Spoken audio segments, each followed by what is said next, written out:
Good evening, folks. We are live once again, and it is time to hunter some monsters. So let me get everything switched over, and we will jump into the hunts.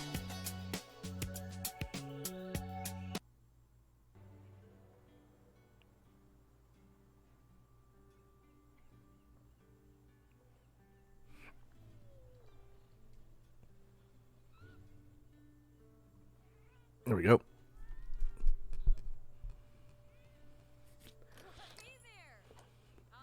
So we should have audio and video. Like we've seen on a couple streams, the in-game battle music that kicks in is for some reason a bit louder than the town music. So things should be a bit more audible once I get into a fight. When I'm running around town, it's going to be a little bit quieter. But it has been a hot minute. I think it's been over a month since I streamed Monster Hunter. But it's like riding a bike. A very dangerous bike. Hey, Red Dragon's here. What's up, Red Dragon? How are you doing today? Hope you're having a good Thursday, or might be late Thursday where you're at because of the time difference. But welcome. Oh, I didn't realize you could sit there.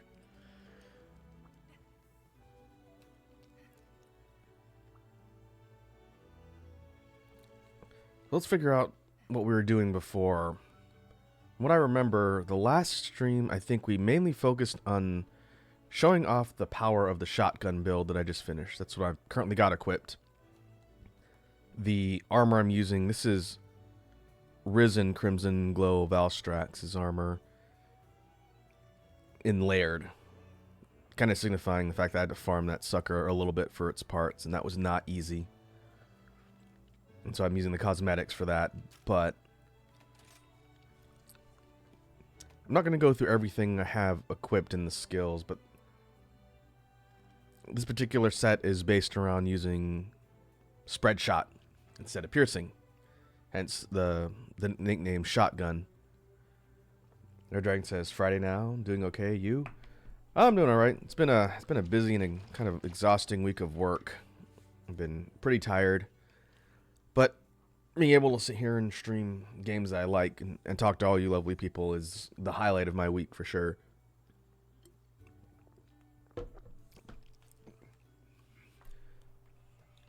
Something I mentioned on Twitter, and I think I put it in the Discord too, but we were supposed to do Dyson Sphere program today, but due to the update dropping tomorrow for the game that introduces PvE, I read in the upcoming patch notes Q&A that the saves have to be restarted, so you can't load up an existing save with a world and have the new stuff kick in. So rather than waste a stream just tinkering around with a build or a base we can't use, I'm going to start a new file offline. It shouldn't take me too long to get back up to roughly where we were under the new update, and then next week we'll take a look at what that looks like and try and progress that way. But I've been meaning to get back to Monster Hunter, so I guess it's good timing. So we're using Archfiend Helmet, Risen Kushala Chest, Risen Crimson Val Gloves, and Magnamala Waist. And one problem... No, let's go here. One problem I remember that I forgot to check on. So we got the set together. I've upgraded a couple pieces, but the vast majority of the armor pieces are not upgraded at all, armor-wise.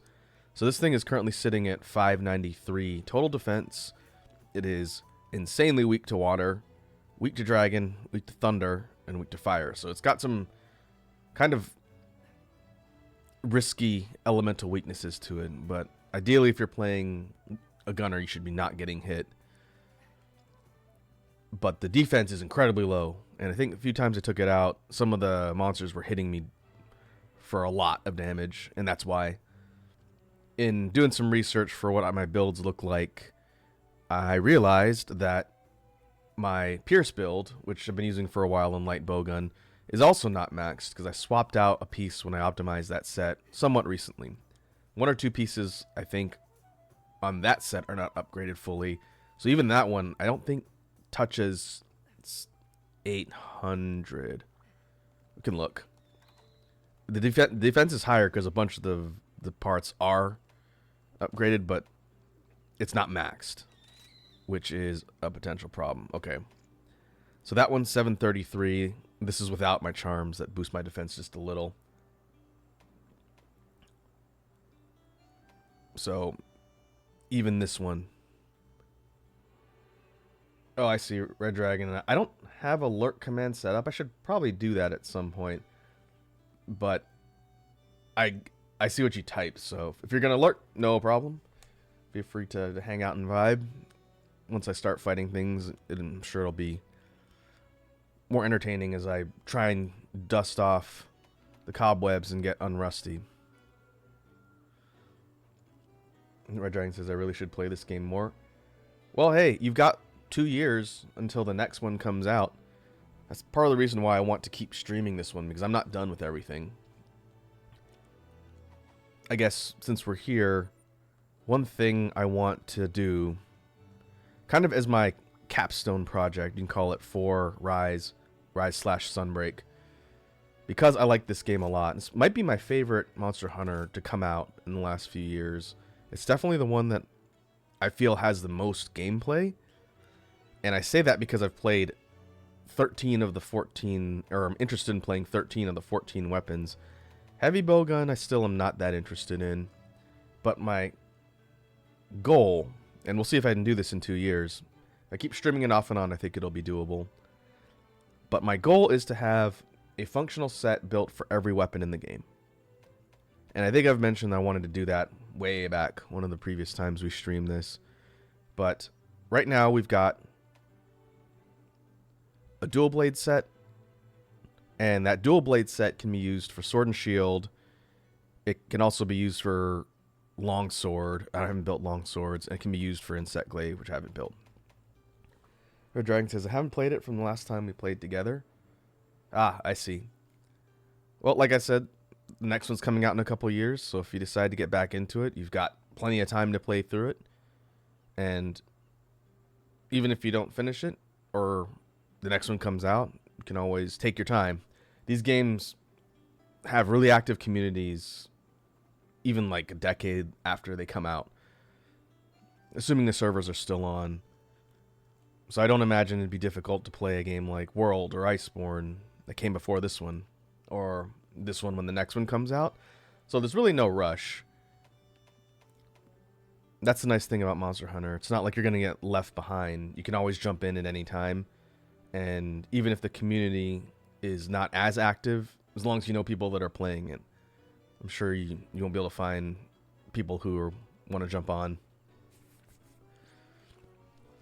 So functionally, we've got a set covered for dual blades, sword and shield, lance, gun lance, hammer, switch axe, and charge blade. I do have a set, but it is far from optimized. I have to redo one for this one, so I'm not counting these two. Light bowgun, which means of the main types, we need to build out long swords, great swords, hunting horns. I think I have elements for these too, so weapon-wise, we're okay. It's just the armor set needs to be optimized. We need to do insect glaive and bow. If I can build out a functional set with respective weapons that I want to use for all these other weapons. And so that, for greatsword, that's going to most likely mean crafting a high damage raw greatsword, since I'm not going to go elemental for that weapon. Longsword, I don't think I can avoid going elemental. You can take advantage of elemental damage because longsword is a very quick hitting weapon. You don't need to. You could go like raw or even ailment if you wanted, but I like going element just so I can match it to the monster's weakness. So, like we've done for a bunch of other weapons, we'd have to go longsword, craft all the ones we want. Same thing with hunting horn, although that's a little more focused on the songs. I like having an element for all the hunting horns because, again, it's a fast weapon or can be played quickly. Red Dragon says lance and long are my best. Lance and long sword. You're tinkering around with range too, I think. Was it heavy gun? You might have been playing heavy gun when we did some co-op once, but I have to say, since you mentioned it, that this game, another reason why I really want to give Rise/Sunbreak some credit, this game made me like the Lance. I have never mained Lance in any series before, but when I played base Rise on Switch, I mained Lance. On PC, base Rise, I played with Plups and we mained Horn. But into the endgame, I still use Lance a lot. It's one of my few fully completed sets. And Lance is so much fun. I understand that it's probably not the best it's ever been in this game, just because they added that weird charged swing which can disrupt flow. But not having played a ton of Lance at all in the previous games, getting into it here, learning all the parries and counters, and then that forward shield bash that lets you kind of tank through hits and chain is really fun. The other games didn't have that. And so I really like Lance in this. I would consider this as like a secondary or a third weapon in a new game. For Wilds, the one that was announced at the Game Awards coming out in 25, I have to think about what I want to do, because usually every Monster Hunter title, I'll main a different weapon. Again, Lance in base Rise on Switch, Horn in base Rise on PC. In World, I main Gun Lance first on the PS4, and then I kind of like I did with Rise, I bought it again on PC, and then I bought Iceborne on PC. So on PC, I went main Greatsword all the way through Iceborne, which I've never done before. In past games, I've gone Hammer main. Hammer was my first major weapon. I've gone... I don't think I've gone any of the switch weapons, the changing weapons, or SNS. I honestly don't remember what I started with in, if I'm going backwards, in Generations. Maybe Gun Lance? Played a lot of heavy bowgun in Monster Hunter Generations and Ultimate. Heavy bowgun is probably my second favorite weapon in that. It was so fun. In going backwards in 4U, I honestly don't remember. I played a little bit of everything. But maybe... No, I didn't main Insect Glaive, but I played a lot of it. I honestly don't remember going back to 4U, 3U. It's been a while. I'd have to pull my old 3DS saves up and take a look. But I know for Try, it was Hammer. Before Try, the first Monster Hunter I played, actually Portable third, it was Hammer again, I think. And then in the PSP version, the first one I ever played, Freedom Unite, it was Hammer. So I started as a Hammer boy. Actually started trying to learn Longsword, couldn't do it, and then switched to Hammer and then main that for Freedom Unite. So I'm thinking, and someone can hold me to this if I forget, but I don't think I'm going to forget. I'm thinking for Wilds, depending on what we learn about the weapons, especially if they introduce a new weapon, that would be something that sways my decision a bit.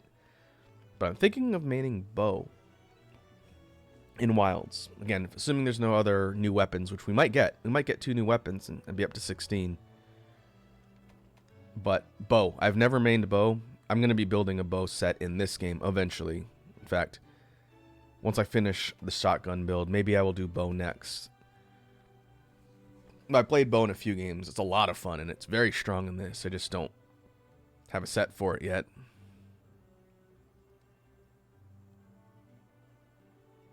That's Matt's main weapon. He mains Bow. And he told me that the skill sets are really fun. I just haven't gotten to building them yet. Dragon says, yeah, I've seen the Monster Hunter Wild name popping around.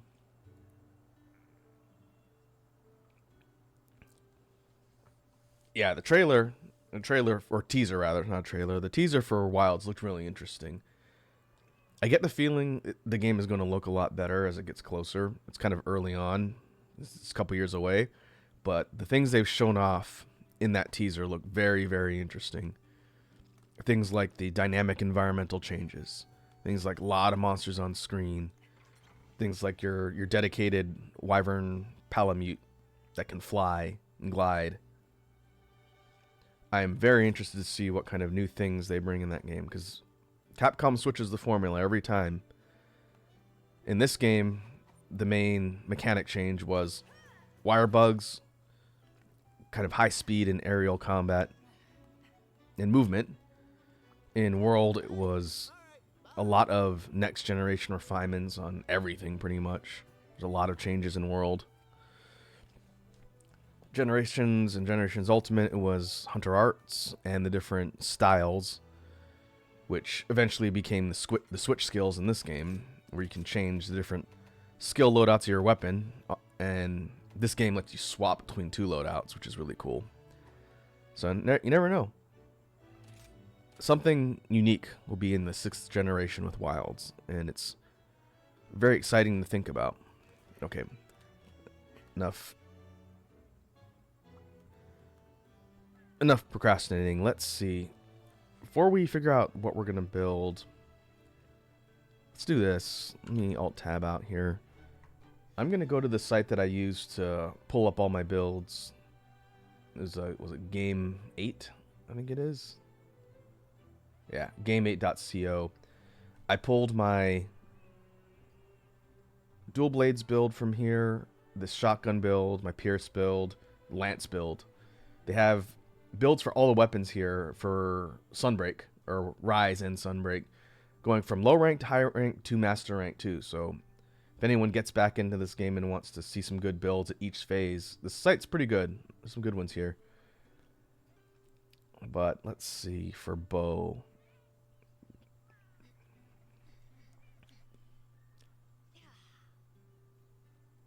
I think I want to go rapid. There's 3 different shot types for bow. There's spread, rapid, and pierce. My favorite shot types in order from top to bottom are rapid, pierce, spread last. Spread bow is okay. It's kind of like spread gun, so I don't know if I really want to build for that. But for pierce rapids,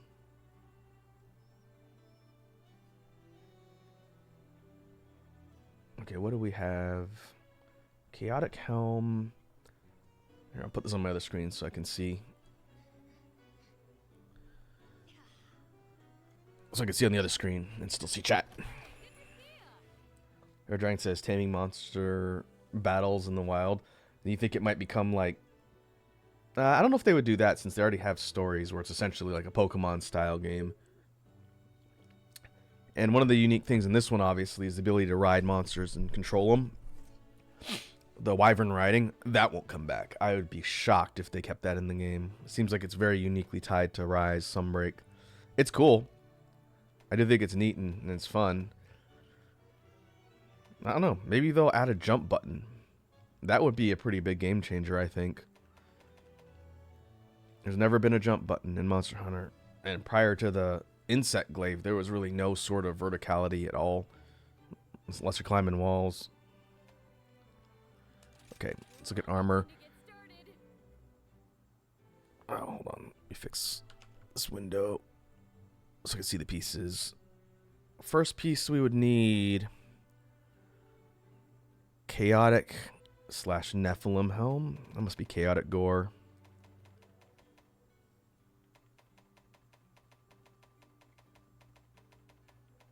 Where's that?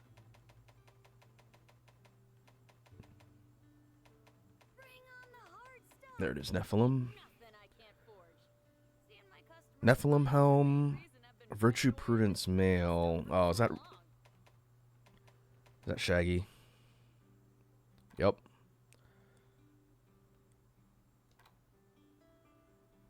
What is that even for? Oh, ammo up. Oh, Strife.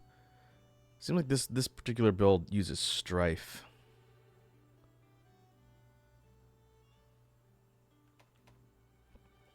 I'll bet you, and Strife increases attack and affinity in proportion to how much red health you have. So this is probably being paired with Bloodright or Bloodlust that ticks down your health and inflicts status. That would be interesting. It's basically like a DPS race type of build, but very, very high damage capability. Okay, so we could actually build that. That's fine. Primordial Vambrace is good boy. So, hand pieces for Primordial Mal, which we could also make. We have the Primordial Coil. And then Valstrax Greaves Epic. Okay. We can make that too. So really, the only thing we need is potentially the Chaotic Gore piece. And that's a tough fight, but it might be a good warm-up. And hey, first time chat from EasyX 676, or is it Easy X? Let me know how to say your name, but either way, welcome to the Monster Hunter stream, where we do a lot of looking at menus and eventually we hunt monsters. Hope you're having yourself a good evening.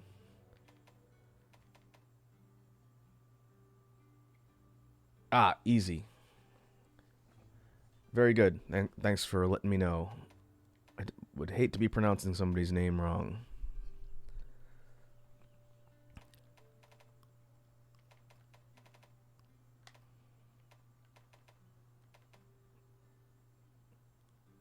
Okay, Chaotic Gore. That's just a regular hunt, right? It's great to see you. Please select the quest that There you are, falling into chaos. We can warm up with this one. I was telling the chat, Easy, that I stream this a lot, but it's been a bit. It's been about a month or so since I've streamed this, so I'm getting the rust off. We're doing endgame grinding in Sunbreak. Trying to finish a lot of the endgame goals, you know, with the announcement of Wilds. And so we're going to look at building, or at least getting parts together to build and start putting together a bow set. I still make plenty of And we'll see if my not maxed out shotgun set for light bowgun is going to be a risk. We're going to find out. Let's go range. All range all the time.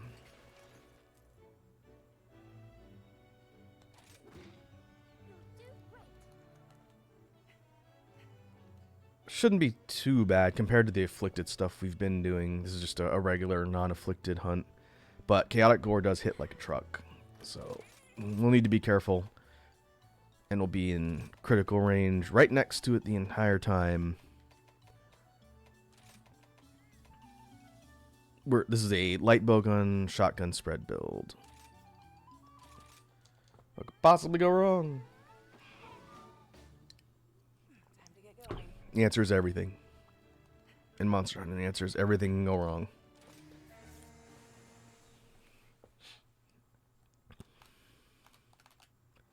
Ready to go.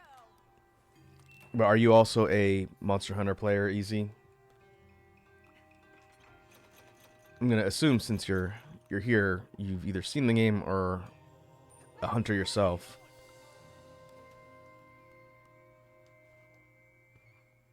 Mine now. Okay, up there.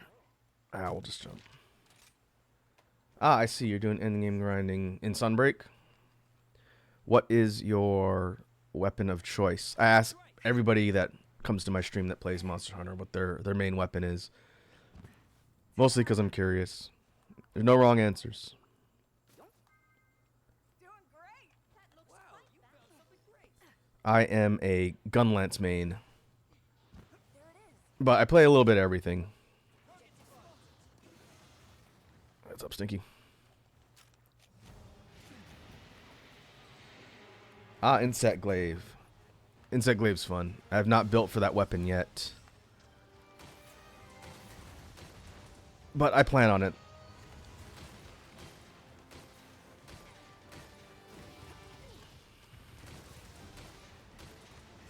Right now I get to remember all the different moves the good old Chaotic's got. Oh. I'm trying to get hit. And that's why defense is not maxed out. Uh-oh.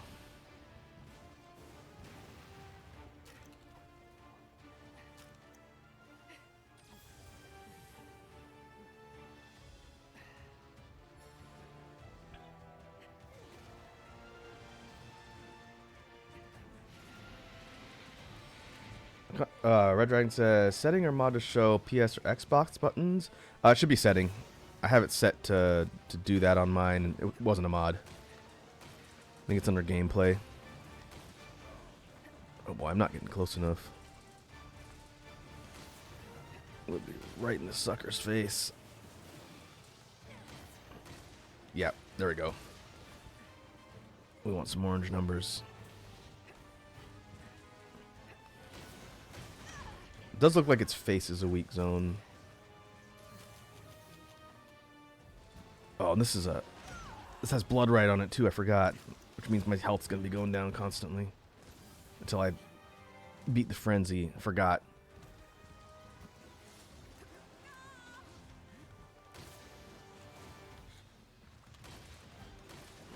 Oh, yeah, okay. That puts me in one-shot range. Very, very fast. Okay. This ain't over yet.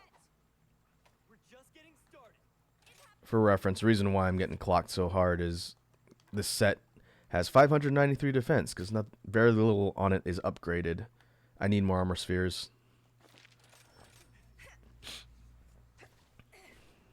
Worst comes to worst, I can switch to something else if I don't pass this, but I need the practice. What Okay, shall we we made do? it. Should we relax for a bit?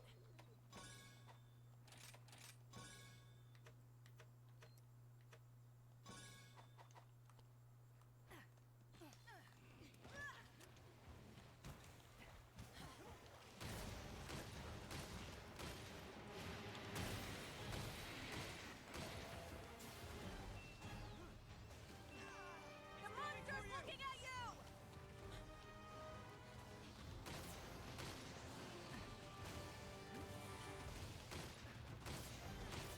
Yeah, I'm gonna go for the face. Try and capitalize on damage until we start breaking some of the bits.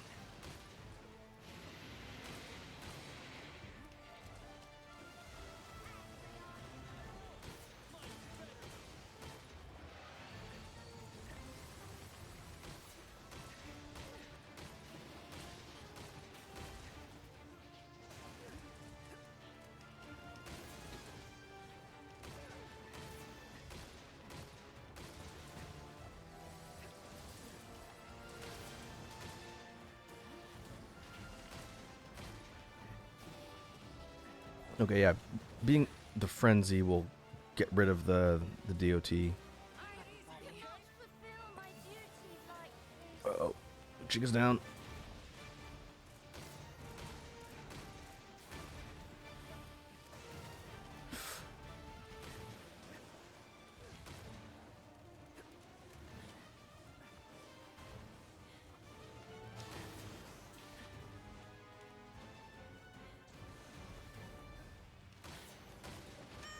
Ow.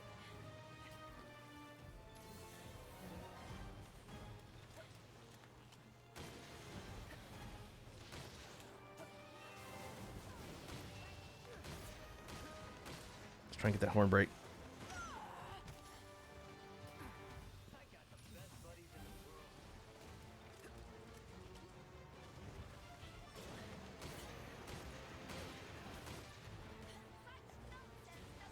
Alright, now it's a lot of Shigadri's moveset, I think.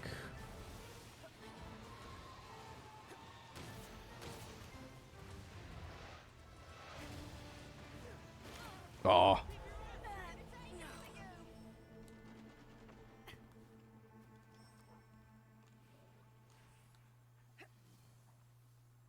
Oh, you're gonna pay.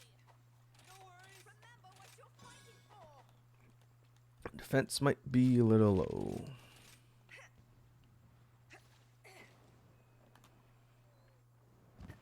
Ta-da!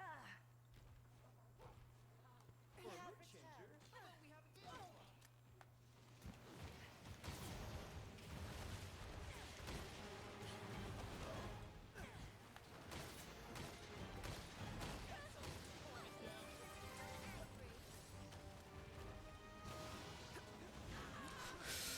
Hmm.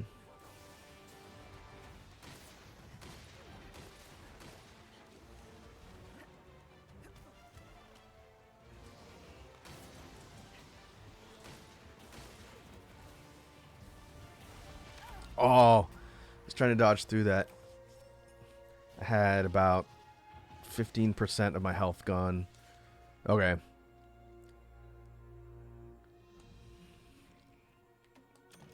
Defense is a little low. I should have taken some of my defense drugs. That would have helped a bit.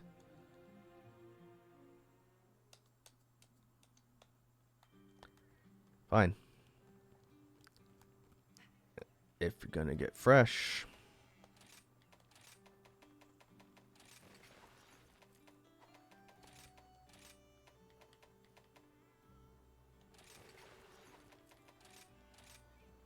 And I'm going in with duels. I think this one's weak against fire. Or is it dragon more?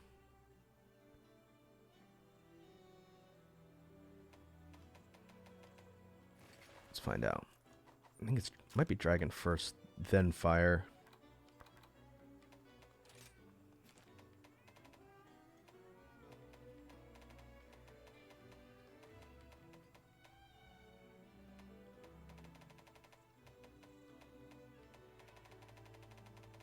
It wasn't under gore. There you are. Yeah, fire first, or dragon first, then fire. Okay.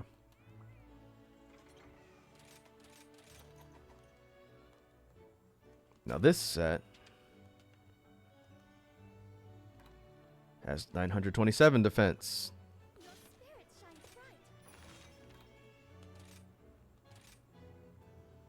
bright. Now for this one, we can go. Let's go Fear Rain on SNS. We'll take your sister Rondine on Switch Axe. Best of luck. Oh, sweet.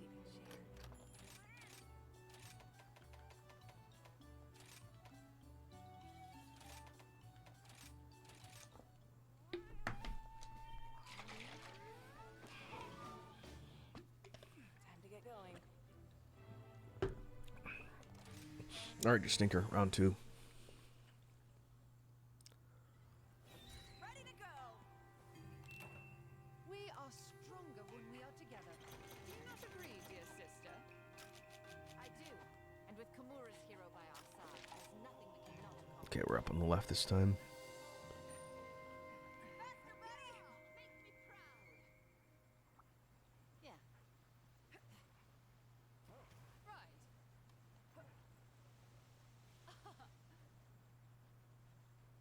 Mm-hmm. Uh-huh. There's Lunagaron.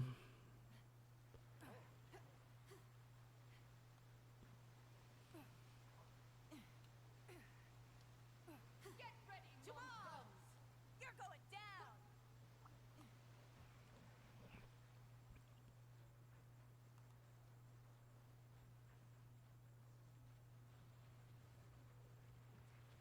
All right, mobility should help a bit here. There's our target!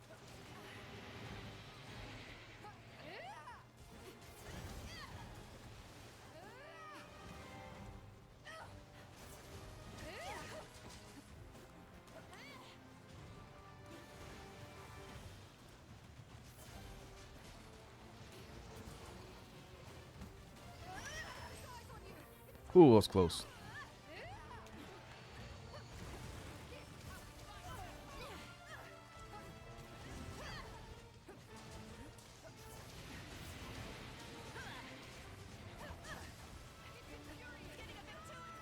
Having sense, infinite stamina will help a lot too, as long as I don't get hit.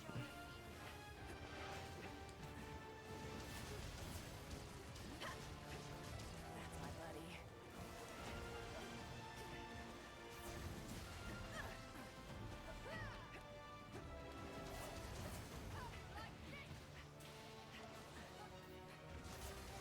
Try and get that tail.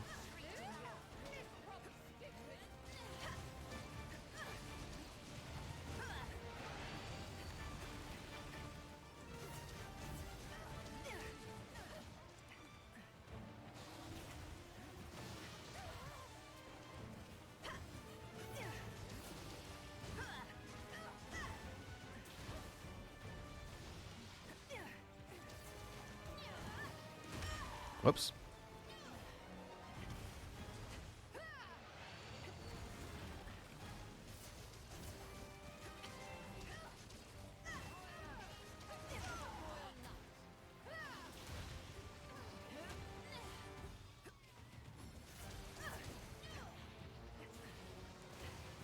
Oh boy, damn it.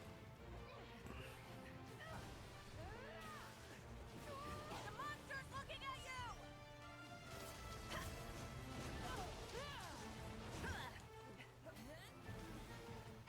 Leaving. All right. Let's go! Right on! We were talking about weapon preference earlier. I mentioned I play a little everything, but I don't think I said what my main weapon in Monster Hunter is. But my main is Gunlance. Since Generations Ultimate, that's when I picked up Gunlance as my main. I've played it off and on in the other games, but I really liked what they gave the Gunlance in Generations Ultimate. And then I mained it in World Iceborne for a bit. Mine now. And I played a lot of Gunlance in Rise Sunbreak as well. It's fun. Not the most meta weapon, but I rarely do anything that's meta in any game I play. Yeah, like Easy says, boom boom tank. Having the mobility options to go zipping all over like a rocket definitely helps. I just wish we had Valor Gunlance from Generations Ultimate. That might be my second favorite iteration aside from this game. The fact that you could use quick reload as a guard point, and then one of the Valor style things you could do was do like an increasingly faster rapid shelling shot was so much fun. Valor was just awesome. Valor heavy bow gun and Valor Gunlance are my favorite. I think Valor Duels had a guard point on the lunge too, which was nuts. When you're in demon mode, I think you could do the forward lunge and it would guard point and sharpen your weapons.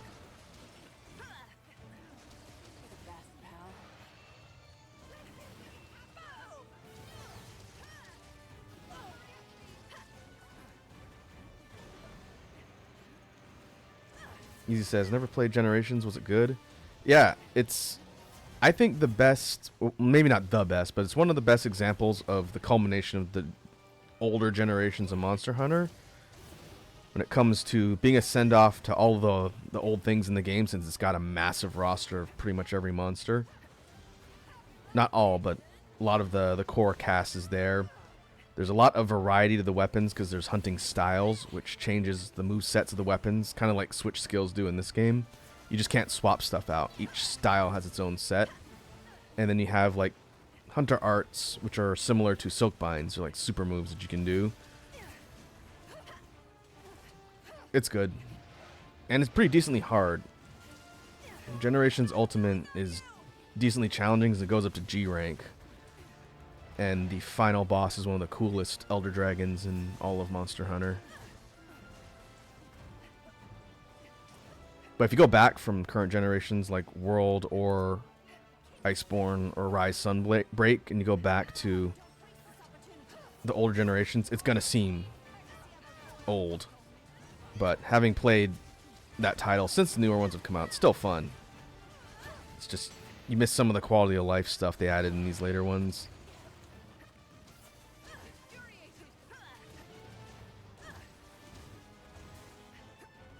Sit down. I needed that. Now it's personal.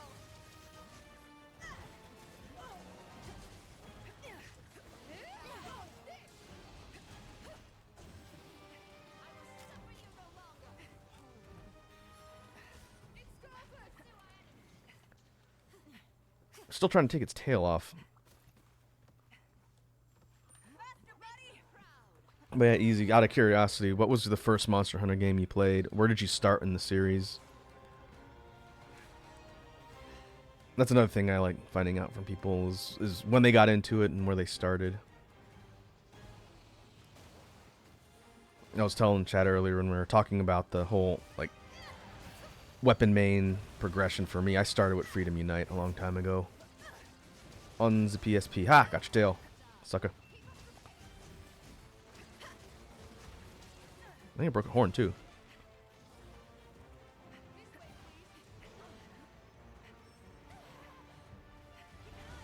Oh, I see. You started with Frontier.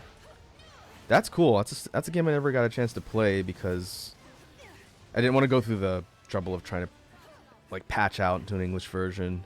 But I really like a ton of the monsters that came from Frontier. We had Espinas in this game, and a lot of the other monsters are so neat. That's cool.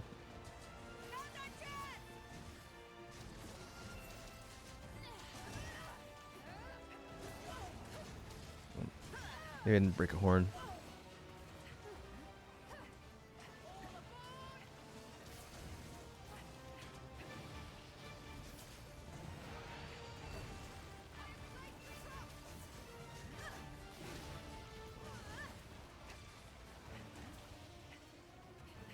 Speaking of Frontier, with Wilds coming out in a couple years, I'd love to see them repurpose one of the weapons from that game.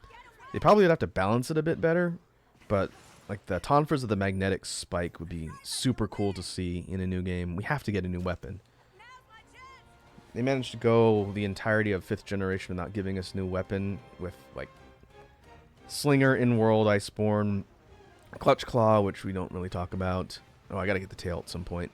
In this game, we had Wyvern Riding and then the Wire Bugs, but a dedicated new weapon. I would be shocked if they don't do that in 6th generation.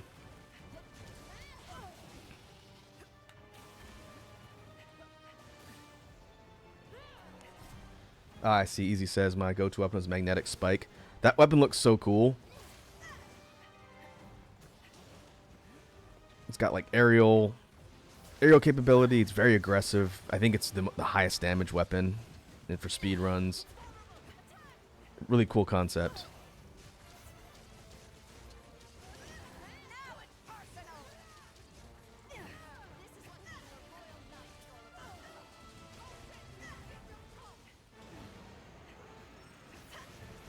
It's fine. I need to remember I have a counter for that too. I have a panic button with duels on my skill set. That. I forget what it's called. It's not Shrouded Vault, that's the jump. But that will get me out of trouble.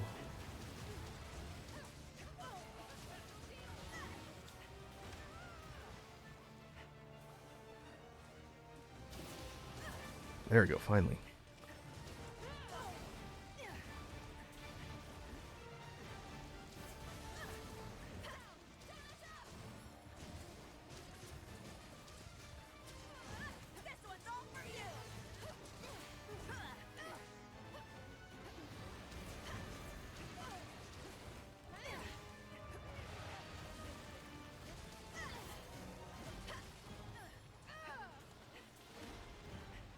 And I forgot there's a second rage mode this thing has.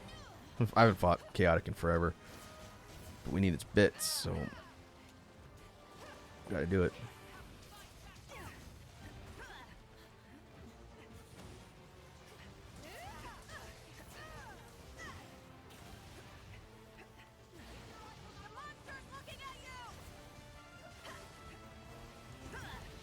Aww. In addition to some really cool weapons in Frontier, some of the big scale monsters are really neat too. I've talked a bit about the big multi-person raid monster they had. Again, I've seen a lot from Frontier, I just never played it. But La Viente was like a big snake elder dragon. It's a massive snake. And you fight it in like a siege with a bunch of people. Kind of like Dalamadur, except no arms. It's just complete snake body. We had Shantien, which is like a Leviathan floating elder dragon, kind of like a Matsu. And it can like affect the weather. There was the Unknown Wyvern, looked like a big kind of black-looking Rathian that had just a massive amount of moves and techniques it could do.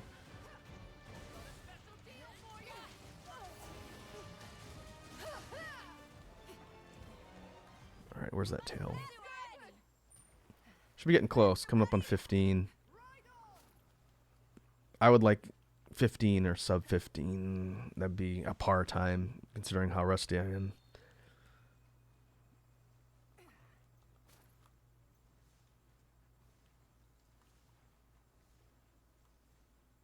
it is.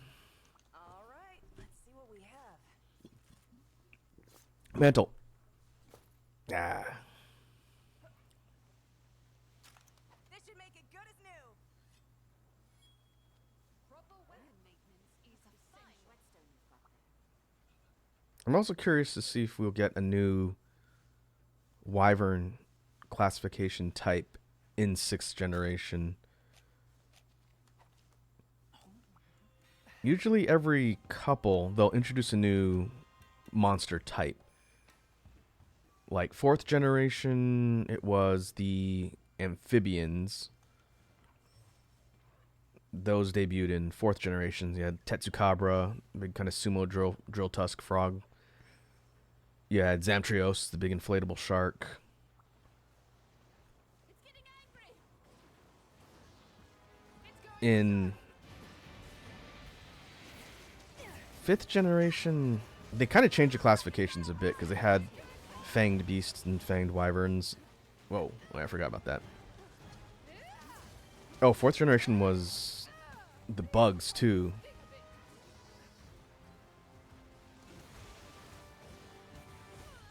We had the spiders. Spiders show up in 4th generation, which you had Nursula, Shrouded Nursula. I needed that. Look out! It's angry. Oh. Oh, that's gonna go on.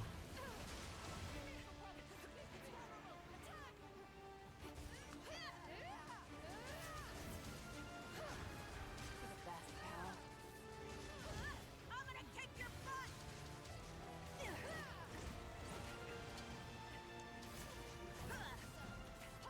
Sweet moves.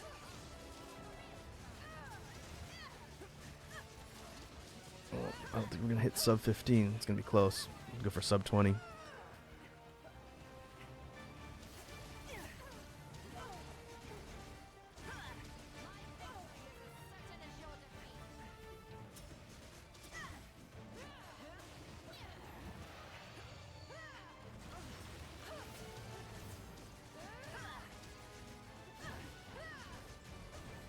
I was trying to think of the name for the spiders while I'm doing this here. It's the Temnocerans. So Nursula, Shrouded Nursula, and Rotnakadaki and Pyrotnakadaki, the spiders.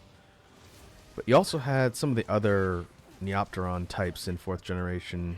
It's Celtus Queen.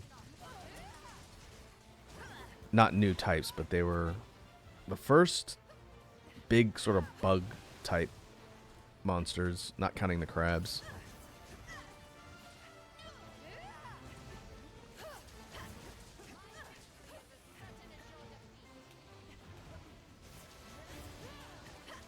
Third generation also gave us the bears. That was portable 3rd on PSP, the one the West never got. Arzuros was from that generation. So eventually we would get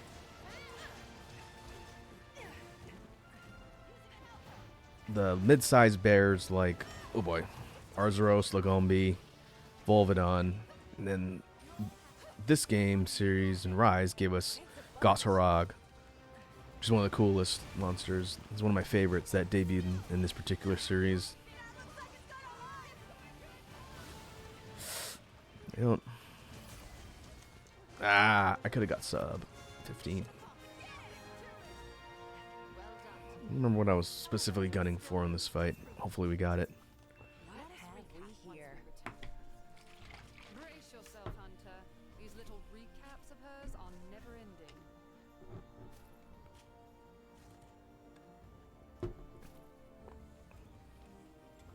Let's go, crowd. Yeah.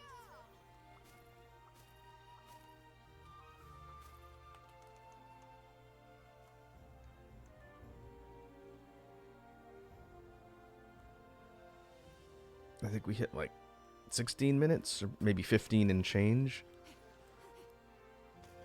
We broke a lot. Maybe not everything. Got the wings, got the horns, got the tail. That might have been all the breaks. Can't remember if you can break the hands. I don't think you can break the hands.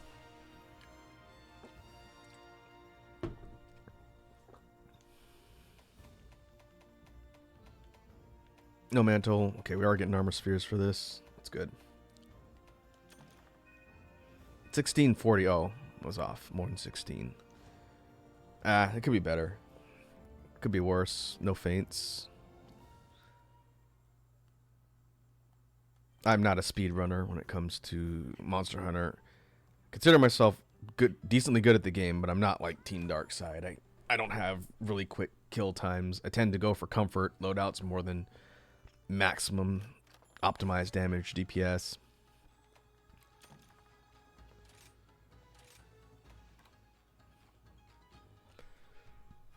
Usually if I can get between 10 and 15 on a hunt, on master rank, especially if it's an afflicted quest, 10 to 15 is usually what I consider par. It just depends. What's my afflicted rank now? I'm at anomaly research 163. I'm not even maxed out on that yet. Doesn't it go to 300 with the last update?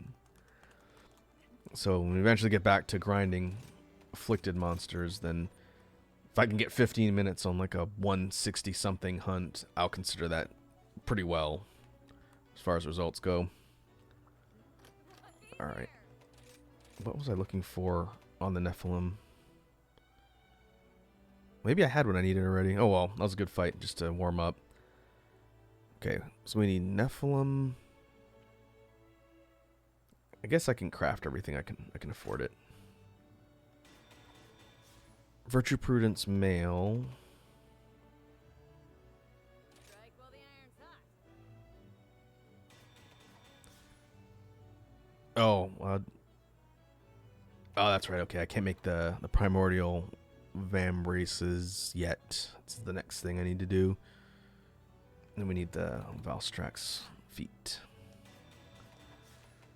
Oh boy, nothing like going from fighting chaotic to fighting primordial. Ugh. But we need scales.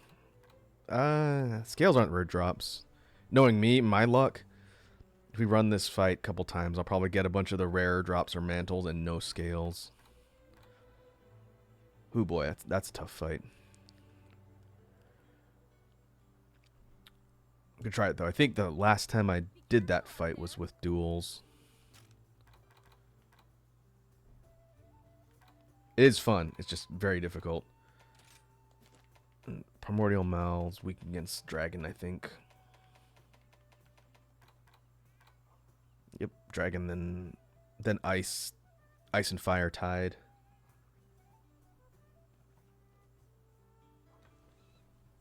Easy says, I miss Howlings and Ogre from Frontier, Big Fuzzy Doggo. They kind of took the variant, like the advanced variants from Frontier, and they made it a deviant species in Generations Ultimate. Thunderlord Zinogre has some of the moveset from that really crazy version from Frontier. And they gave some of that to Apex Zinogre in this one. But yeah, I remember Thunderlord was probably the toughest incarnation of that monster I ever fought. It had a whole bunch of things that could one-shot you. It was pretty brutal. It starts off kind of glowing gold like a Super Saiyan instead of normally like light blue.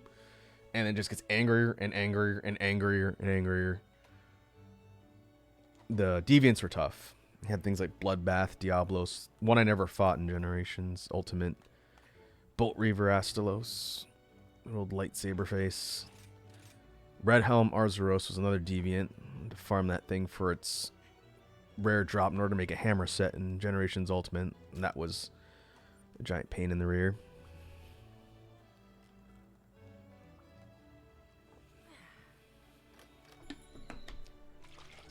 Easy says, wish all those versions come back. Yeah, I think it'd be cool to see them repurpose more from like the really bananas fights in Frontier and bring that into the next generation of games. Even if they just bring the monsters from Frontier back and modernize their movesets a bit, just so people who've never played those games get a chance to experience those. I thought for sure in the DLC for this game, we were gonna get Barlagwal, which was a frontier monster. It was a leviathan. It looked like a big leech, so it had like a big kind of spiky sucker-looking mouth and a long tongue, would drain blood. They localized the name. It was called like Baruragaru or something in Japanese, and they localized it as Barlagwal for like a card game, I think it was. It was Teppen. And so it's got an English name. So everyone was wondering if they were going to put it in this game since we got Espinas. But we didn't. So maybe in a future game, that weird blood-sucking wyvern will come back. Let's see. We want dragon, I think. Yep. Easy says this world should know pain. I was just talking to a friend of mine the other day about Iceborne and the Alatreon fight from Iceborne. We didn't get a fight quite like that in this game. But I remember when Alatreon came out and it had that DPS check gate for its, was it Eschaton Judgment, that thing that would nuke you if you hadn't done enough damage when it hit certain points. It was a cool fight, but it was hard. It took some real specific team gearing to have enough elemental damage to kill it. But Alatreon's one of my favorites ever since Try, that big flying avatar dragon.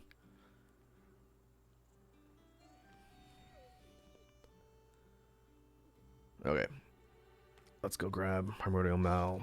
I think this is one of the toughest fights in the game. Maybe not compared to the advanced anomaly stuff just because it scales so high, but of the regular non-anomaly stuff, I think Primordial Mal is one of the toughest customers in the game. Just because it hits incredibly hard. Where is it? It's in here somewhere. Easy says, to be fair, Rise and Sunbreak ain't that hard. I think it's kind of in the middle. I think Endgame, depending on which way you look at it, Endgame, there you are. Endgame Iceborne, I think, was a bit harder. But I didn't do a lot of the Guiding Lands grinding. That's kind of where I fell off in late game Iceborne. Didn't hold my interest as much as the anomaly stuff in this game does. Let's put Sergey. We need speed. Let's give him Insect Glaive. And we'll take Fury on an SNS. I do think the anomaly stuff in this game, as it scales higher, does get difficult. But it's hard to compare. Like, there's no fights like the Alatreon fight from Iceborne. This game didn't really do the multi-person sieges like Kulve Taroth or Safi Jiva. Also the mobility. The mobility and speed you get with wire bugs plus your palamutes does make things a lot easier. I would be kind of surprised if they kept up all the speed and mobility for Wilds. I think it's going to be probably similar to World. That's my guess.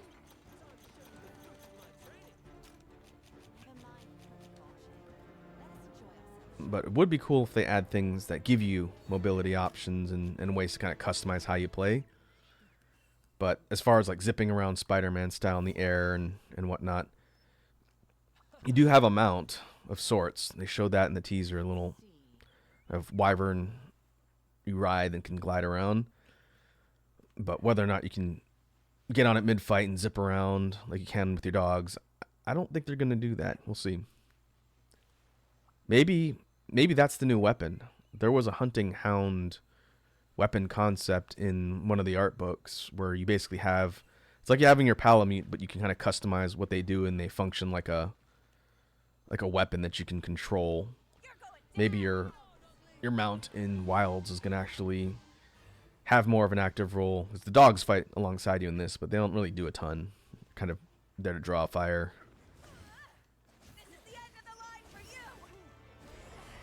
Okay, this might take more than one try. I have not done this fight in forever. Remember that though.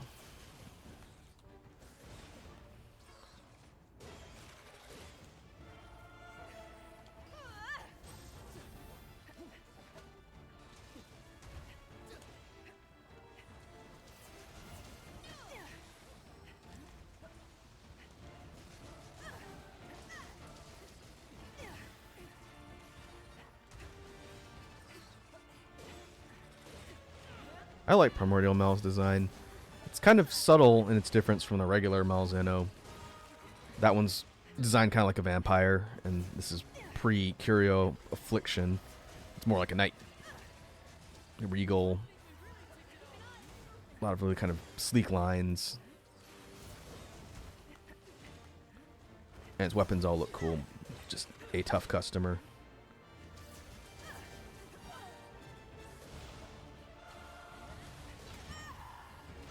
Aw, really? Thought I dodged through that. Aw. I'll make you regret this.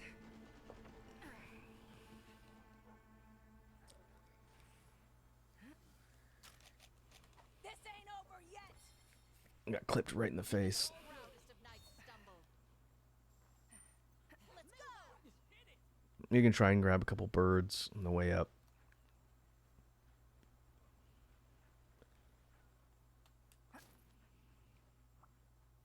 Even at, was it 933 or whatever my defense is at, this particular monster still hits like a freight train. It's part of the reason why I think this fight's so difficult. Its moveset, once you kind of look at all the tells, is not too bad. But this one took me quite a few tries to get down in the beginning. That being said, I don't think it's the hardest fight in the game. I'd say top 3. For me, the hardest fight in the game was Risen Crimson Vow. That one took a lot of tries. Even high defense did not seem to do anything against that one. I had to farm up some of its bits for that shotgun build. And I got smoked many times by Risen Vow.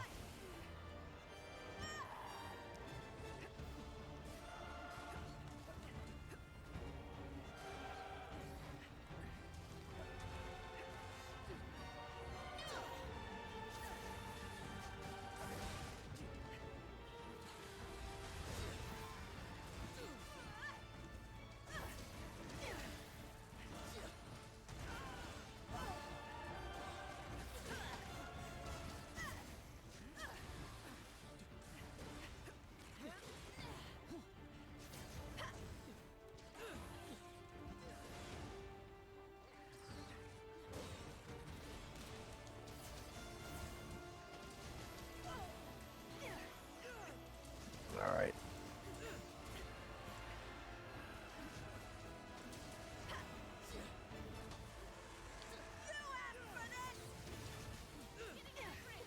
Curio mode. Uh-oh.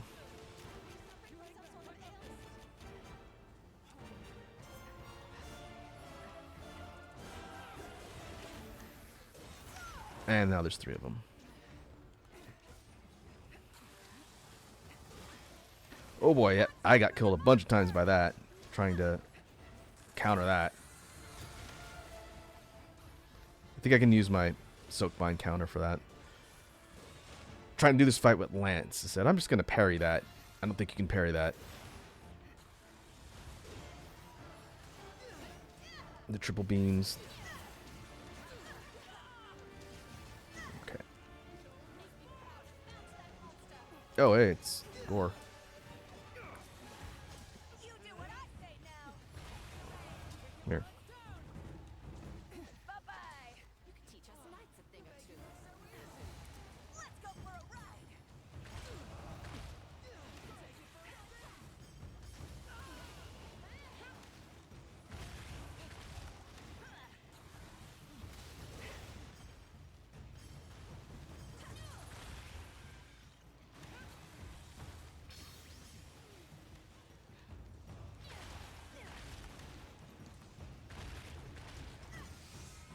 Alright, let's go for the finisher. Try and take the tail off.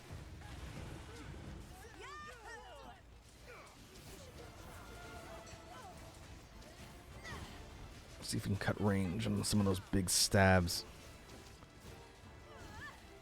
And I could use another mantle. There we go. That was fast. Knocked out of Curio mode.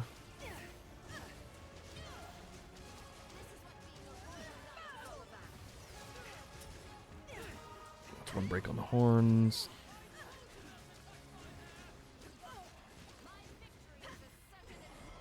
Mr. Monster, meet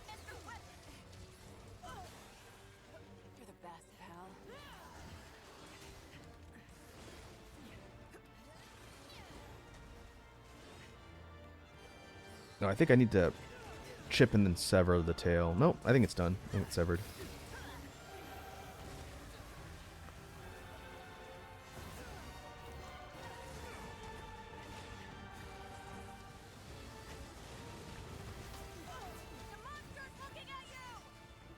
We got teleporting.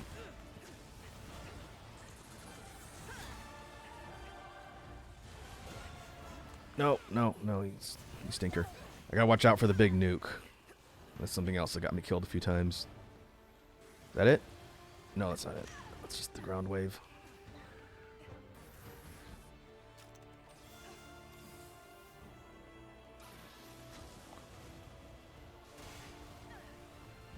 Do not want to be here.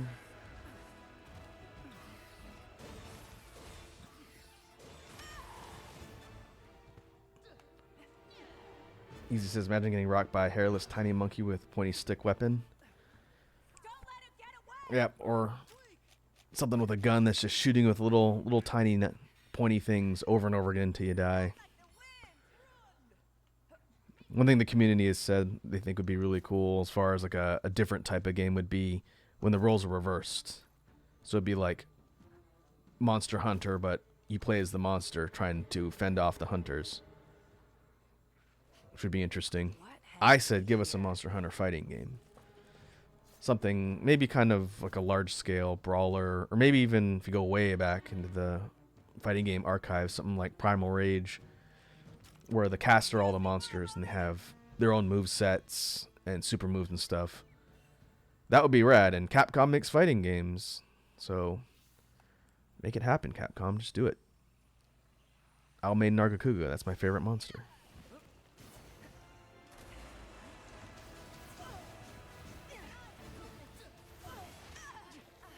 Uh-oh. Uh-oh.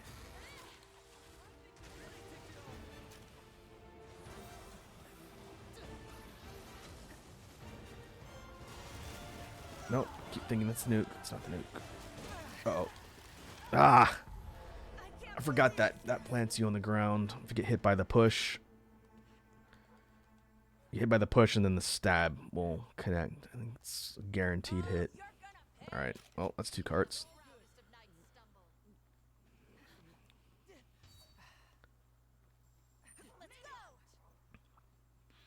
Easy says, hope they add Nergigante, this imaginary game. Yeah, I think for what's possible in Wilds, Nergigante was fun. Really cool Elder Dragon as the world flagship.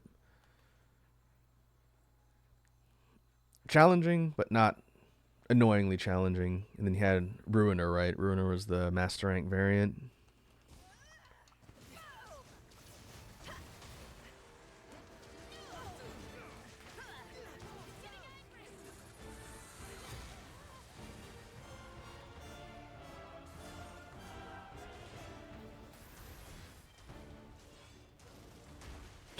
Two.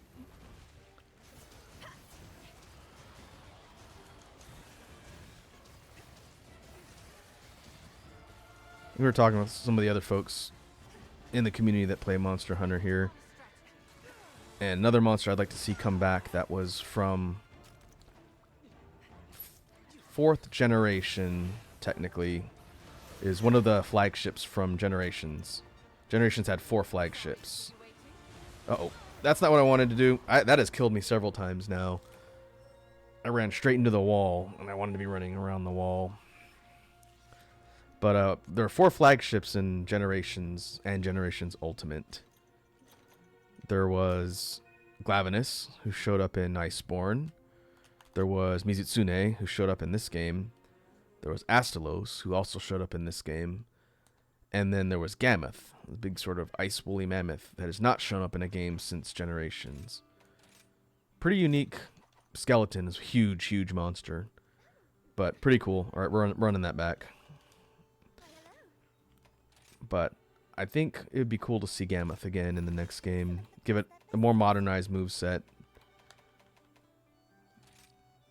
Have it be kind of like one of your targets in the icy tundra levels.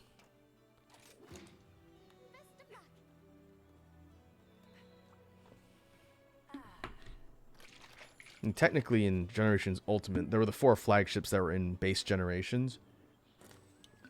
And the actual flagship for Generations Ultimate was Bloodbath Diablos. Very, very angry Diablos.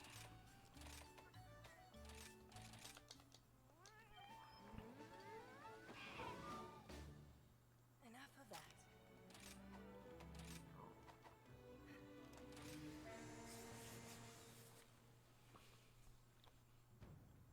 Ready to go. Ride like the wind. Time to show you what I'm made of. I mean, time to show you the fruits of my training. Never mind protocol. Let us enjoy. Okay, we're starting up on the left again. Well, well. Let's see if I can grab a couple HP birds on the along the way. That'll help a bit. That's another mechanic I would not miss in 6th generation. I don't think they'll do it again with the spirit birds. It's a cool idea, but the idea that sometimes the fights are difficult, and you're basically, if you want to have, max out health or stamina or whatnot, you have to run around the map and grab birds. I don't really mind it. I tend to just avoid them. But for certain tough fights, especially this one, you go in with mostly maxed out health, it'll definitely improve your odds.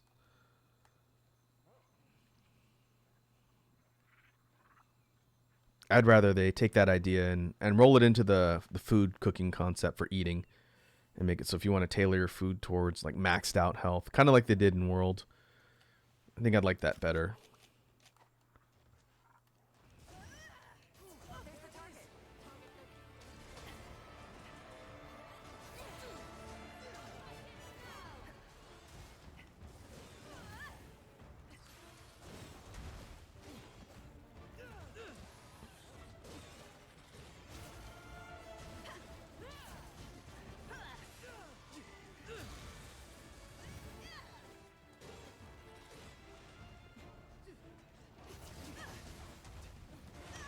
Ow.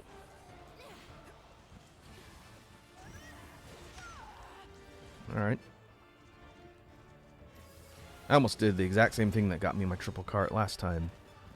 Running towards the camera into a wall.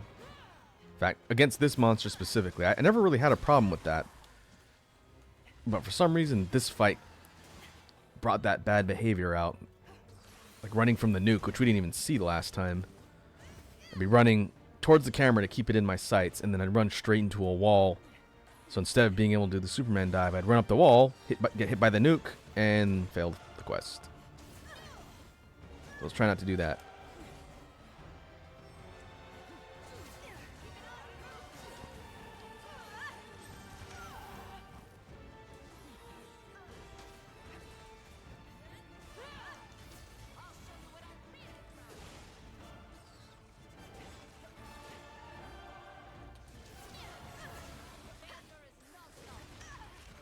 Ow.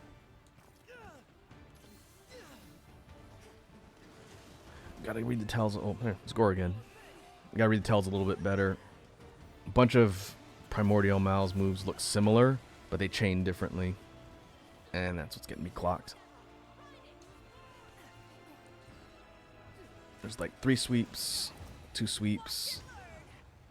There's the tail stab, triple tail, or double tail stab. Got to read it better. I tried doing this fight with my lance set since it's one of the few sets I've got that's maxed out on defense. And you could tank through a lot, but you can't tank through everything. And the stuff I couldn't tank through was getting me killed. It just wasn't fast enough.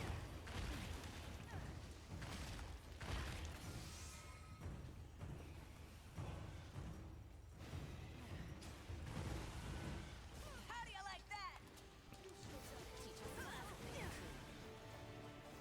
Oh, bad timing.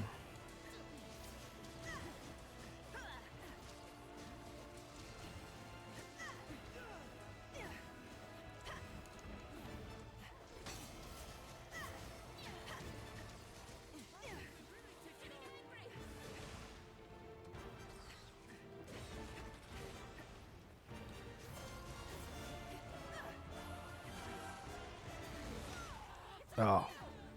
I need to outzone that. That got me killed last time. Or maybe I have to be inside its range. Maybe that's easier.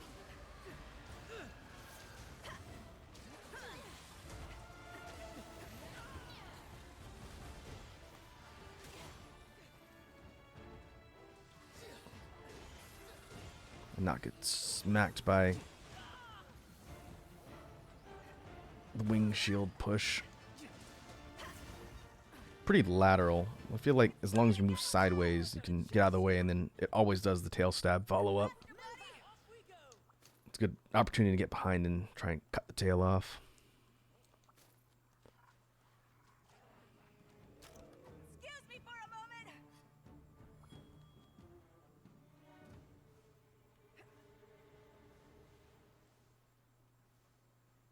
Oh, I didn't see Red Dragon's heading off for the night. If you're still here, Red Dragon, hope you have a good night. I'll catch you in the next one.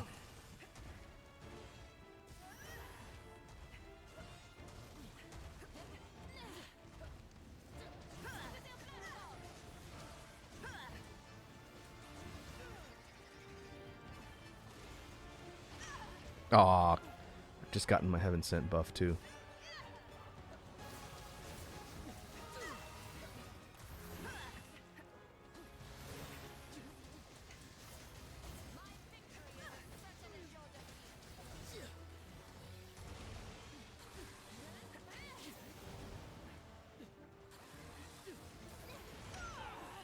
Huh? Oh, is that the sweep? One of the sweeps?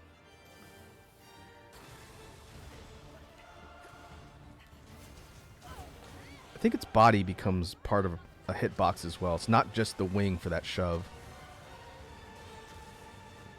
Alright, let's get out of the corridor, please.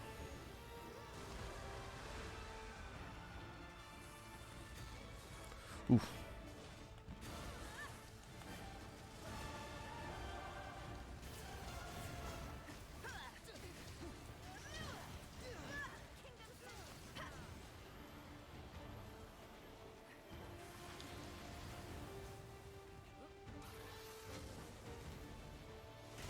Nope.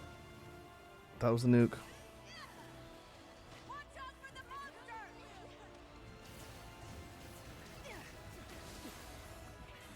Okay, good.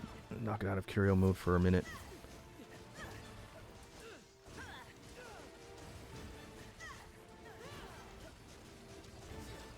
Cut off your tail. Thank you.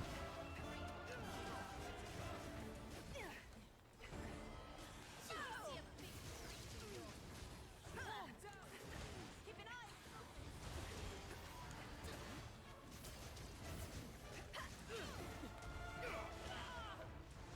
Okay, now we go for the hands. Left hand's broken.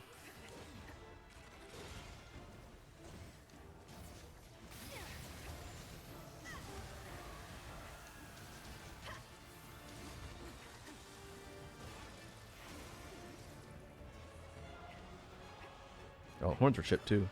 I didn't see when that happened. Don't let him get away.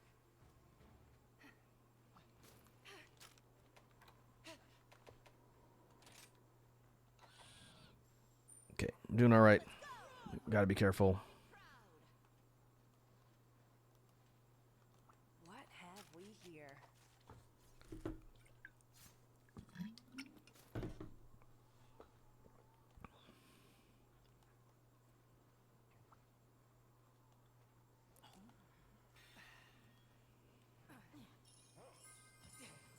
Doing great. This should make it good as new.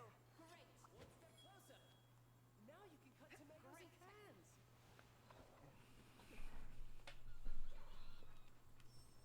cans. Oh, so you have a stretch from easy. Alright, let me do that before I go back in the middle of the fight.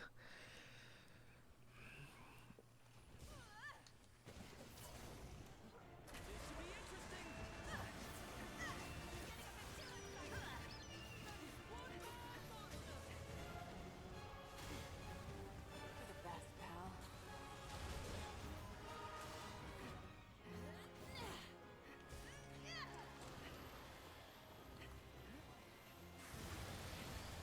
Ah, bad dodge.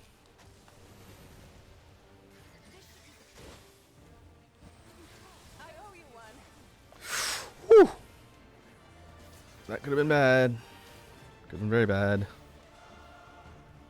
Okay, it's Gorgon.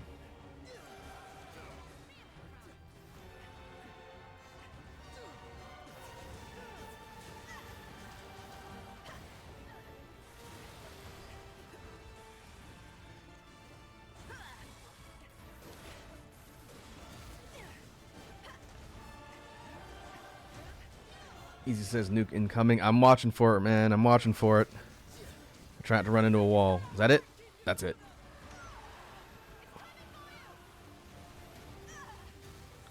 Uh-oh. I'm on the ground. Wow. I was out of range by a foot. Like a foot closer, I would have been nuked.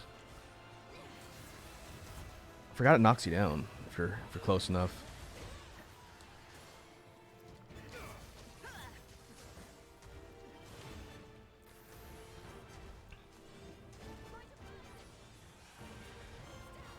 Ooh, that's a good flash bomb. Whoever did that.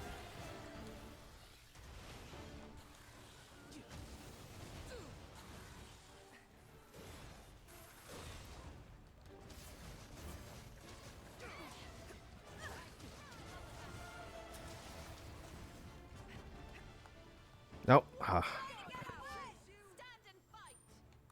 Ride like the wind. I feel like the move where, as part of the nuke, it teleports to your position to do the nuke itself, is a direct counter for ranged weapons. So gunners and bow. I feel like that move is specifically designed to punish people who use range, because you're trying to zone it out, and then all of a sudden it's in your face, and boom, you're nuked.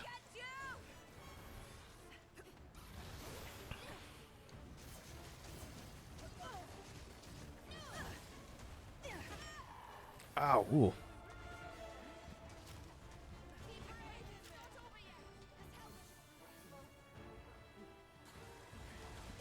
We haven't even hit the quote-unquote third final form of the rage too. There's another one when it gets closer to death.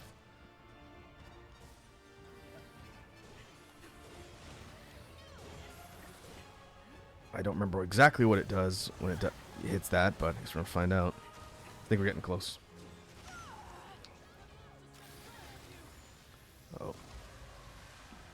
Is that it? No, I think it's when the wings glow. It's just regular angry.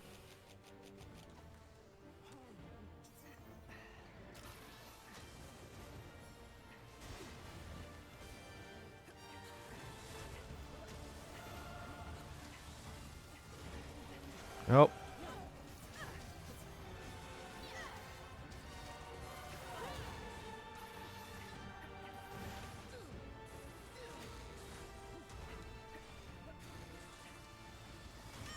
Ah.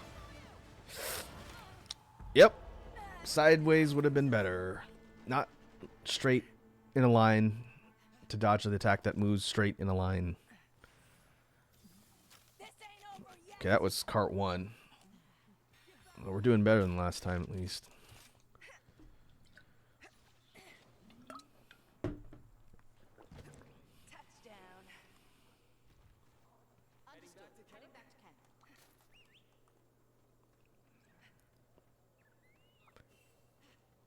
I think from the armor recipe prompt, I needed 6 skills. Scales, not skills. 6 scales to make the piece I need from this monster. I don't think I'm going to get 6 this round. So assuming we don't fail this one, we'll switch up targets after this. Maybe we'll jump back into the afflicted grind since we haven't done that at all today. I do need dire wings for my shotgun.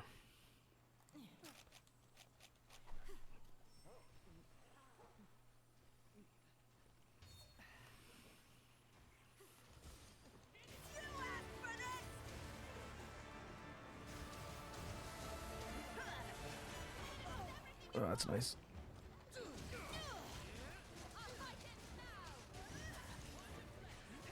Coming up on 15. Targeting sub 20 for a kill time on this one. Not going to be too picky as long as we don't die.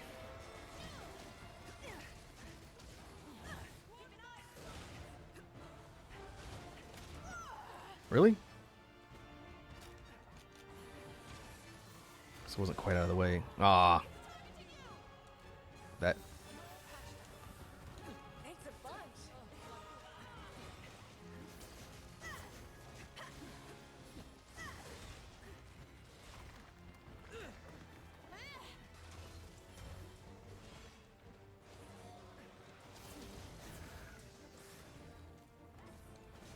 Can you break this thing's chest? I'm gonna try. I need to get the wings too, but they're so high up. Usually don't get wing breaks with duels.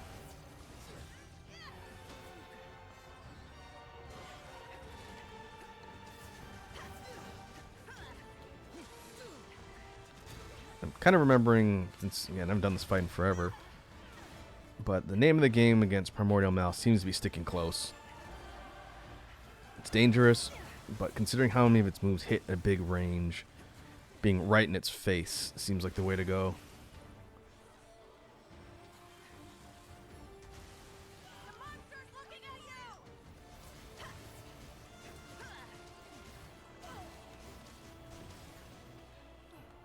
Leaving? Leaving. Don't let him get away! Enemy. Faster, buddy! Then we'll get lucky and get scales from the shiny drops. Oh, it's from Gore. Okay. Points. This should make it good as new!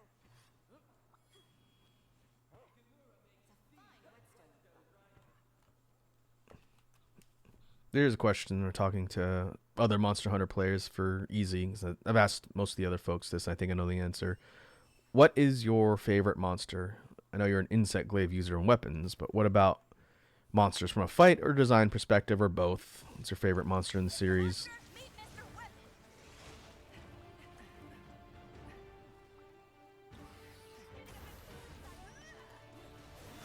Aw, come on.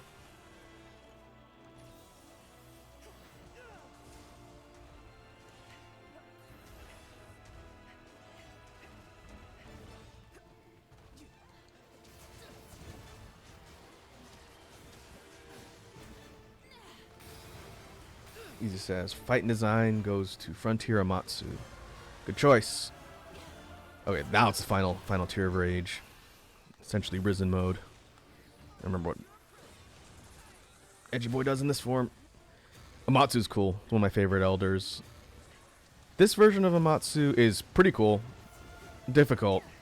But not as nuts as like the crazy high level like hardcore Amatsu from Frontier.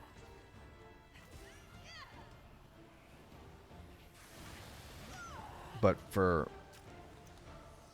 context, Amatsu showed up in Portable Third first. It was the final boss, since that game only went to high rank. And it was decently difficult. The moveset was very similar, not quite as dynamic as it is in this. But light bowguns were broken in Portable Third, so you could cheese Amatsu with Rapid Fire Elemental. And so it kind of trivialized the fight, but it was cool. One of the most memorable fights of that game, I think. So I was pretty happy to see... Oh, ow. Pretty happy to see Amatsu back in this. It's still challenging. The fight in this game is not easy. And its weapons are better. In Portable Third, even though it was the final boss, its gear was kind of garbage.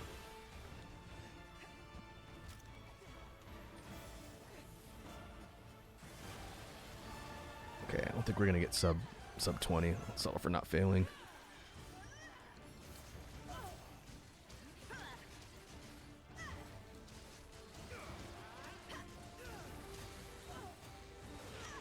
Ow. I've gotten hit by that almost every time.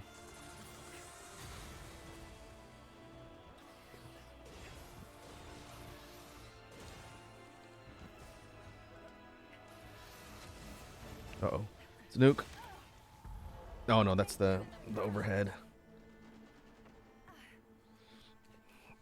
I also like Amatsu's music, which I think is more or less the same. They rearranged it obviously for this game, but I like the fact that as you fight it, the music goes through different phases and just gets more and more intense.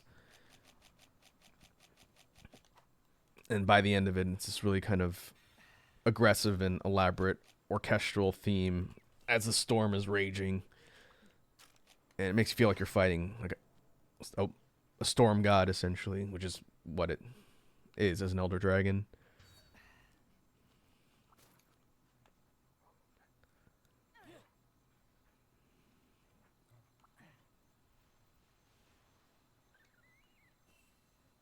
Okay, we're on our last cart. We gotta be close, though. Once Primordial Mal hits that final phase, it's health is relatively low, but it's also the most dangerous. Making steady progress. Need to sharpen this thing. Great technique. Oh, good thinking.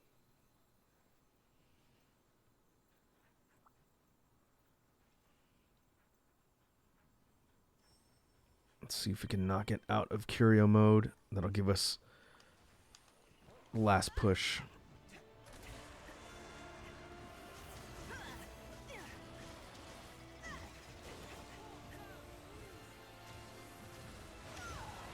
Oh, that's a wave. I thought that was a melee attack.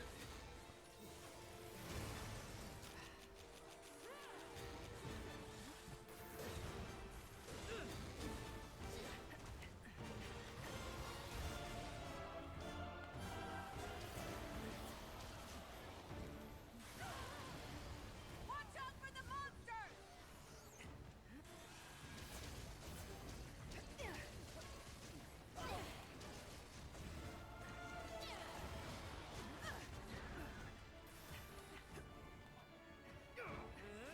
All right, got the almost dead prompt. The monster's looking at you!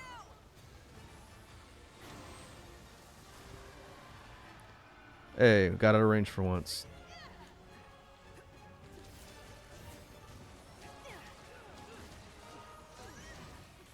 Come on, knock it back in normal mode.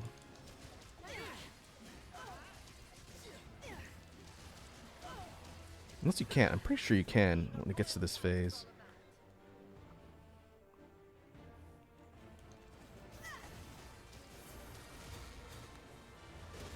Uh-oh. Yeesh. Alright, I gotta keep health high. I needed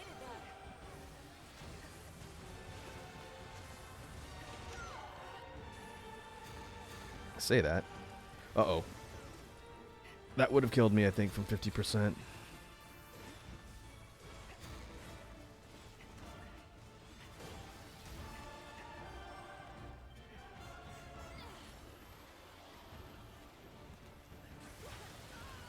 Watch out for the monster! Oh, can't see. Can't see, camera. Oh. Good lord. Almost 25 minutes. That is pretty below par time. Hunter, I learned so much. Ah, that kill's a kill. The more you can improve. Understood. I can't wait One to see scale. who else I can go hunting with. What have we here? Plate. Plate. 2 scales. I think I'm gonna have to do this at least one more time at some point.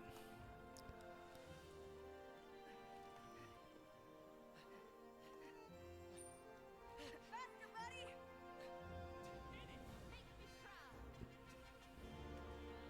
Easy says almost 25 minutes, and here I'm thinking it's a good time. It's not bad. I think I can do this one in under 20 if I'm really not making a lot of mistakes. Back when I had to create, this was for my Pierce set, I think. I had to farm this one a bit for its weapon. And I got my fight time down between like around 20-ish, maybe a little less.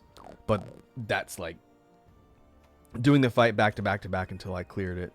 So I could definitely improve. 22, not bad. Not bad. And thanks for the follow, Easy. Much appreciated. Hope you enjoy your time amongst the space bees. Oh yeah, here's something I gotta forget. I always forget to do, especially if my mods aren't here to cover me. But space bees have a community Discord, and I always forget to show that to people who join. In case you want to hang out with other folks in the community, feel free to join the Discord. That's where I usually post announcements for stuff I'm working on, like music and other projects, and it's a good chill place to hang out.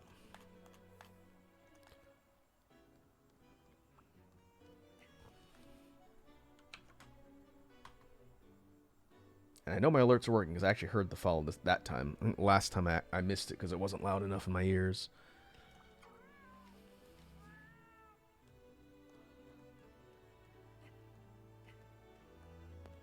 Okay, so let's see. I didn't even look at the reward screen that closely.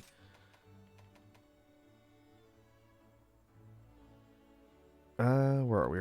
Hands? I am 1 scale short. 1. I got 5 scales from that?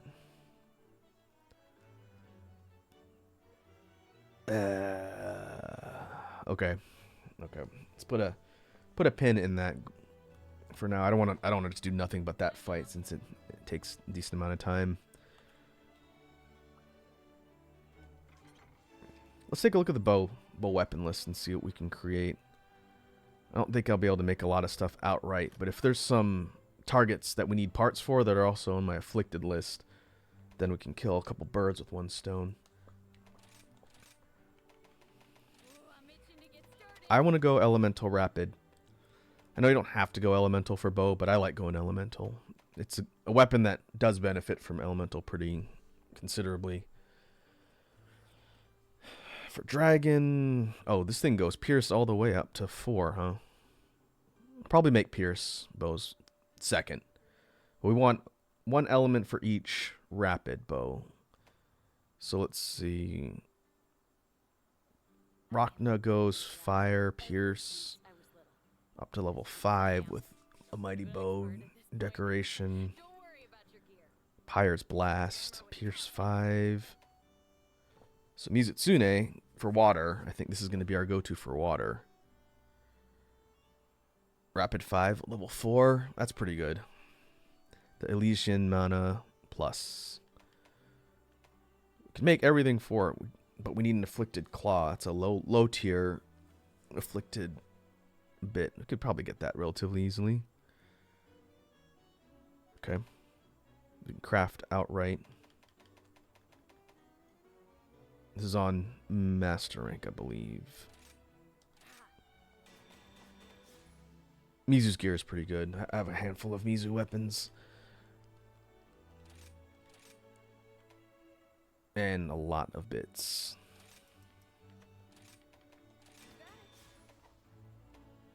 So we need afflicted claw. Oh, interesting. Violet Mizu, a rare species. This one goes rapid all the way up too. That's probably gonna be... Oh. Okay. So I could actually craft another one. I have so many Mizutsune parts. I've farmed that sucker a lot. I could make the fire one too, but I'd have to go farm the fire one. We need fins and we need its mantle. Ugh. All right. So water, fire are covered. What about ice? Oh, for thunder, we've got the Thundering Strike Bow Plus. This is Toby's bow. That one goes up to Rapid 5. Rapid 5, 27 Thunder, 15 Affinity. Okay, that's a possibility. Feeling it's going to be like this one or Kushala's bow. But Barioth is spread. No thanks. Astalos goes up to Rapid 5. So for comparison purposes, Rapid 5, Toby's is Rapid 5. 15 Affinity, 27 Thunder, 330, 27, 15, 340. A little bit less Thunder, higher Affinity. I think I'm going to go Astalos for the bow. It means you have to hit Rapid Charge every time, which could be a liability. Versus Toby's, it's Rapid every level.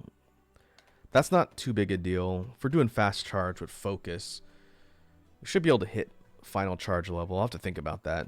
It's going to be one of these two.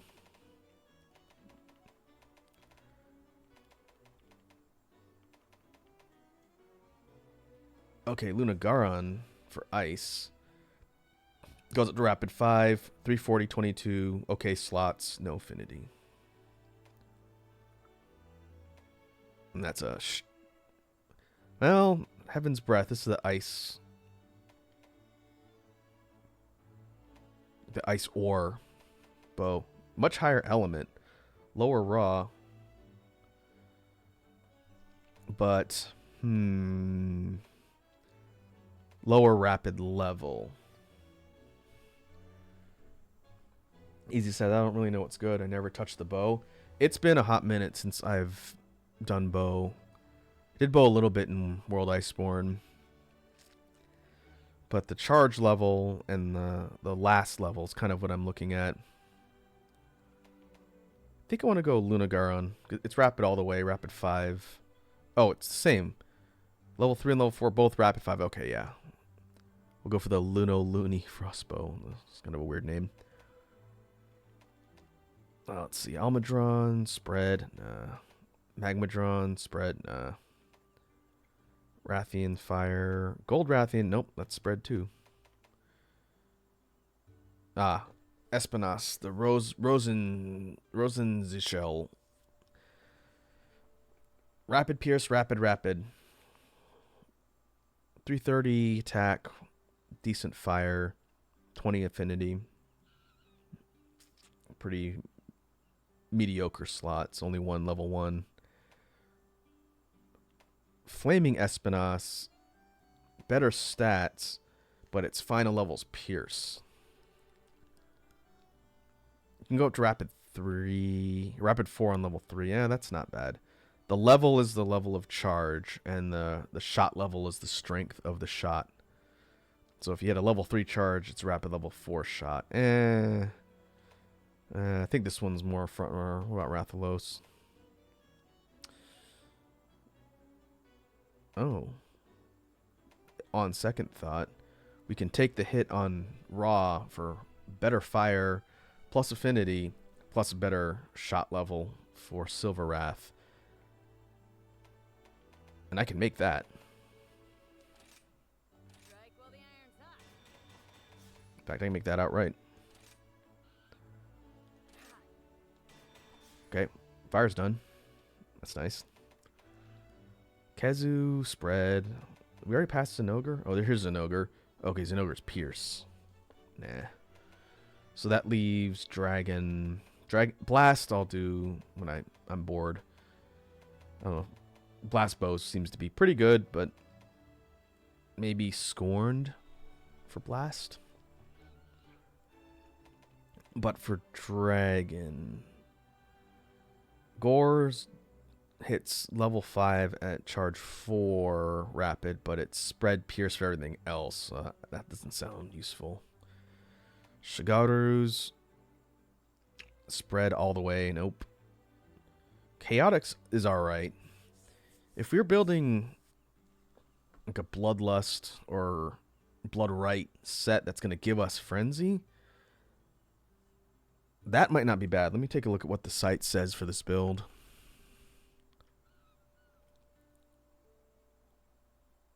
Yep, it's going to give us Bloodright level 2 and Berserk. I think Bloodright is the one that gives you Frenzy, and you get a buff once you conquer the Frenzy. So that's not a bad option here. Rapid 5 on level 3 and 4. The Alftachen Disparition. I can't speak German. Disparition. We need a contrary scale. Okay. Shala goes Pierce, so that's not useful to us. Oh, I remember this one. Bow of Wanton Blood. Teostra's bow was pretty good in the other games. It's a good blast bow. Maybe we do this one. I don't have a lot of tail weapons. Valstrax, Dragon Element goes spread, so that one's out. I already have this one. I must have crafted this for something. This is Geismagorm, final boss's weapon. Spread 5, rapid 5. This one's not bad, but it's got a negative affinity and kind of low Dragon Element.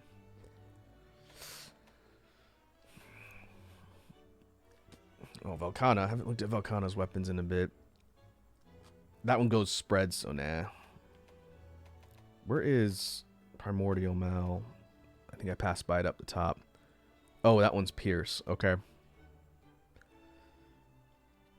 Could craft it outright, but I need its parts for other stuff first. But I would actually go for the Ravenous Vampire first, because its last level is rapid, but Nah, I think chaotic is my choice for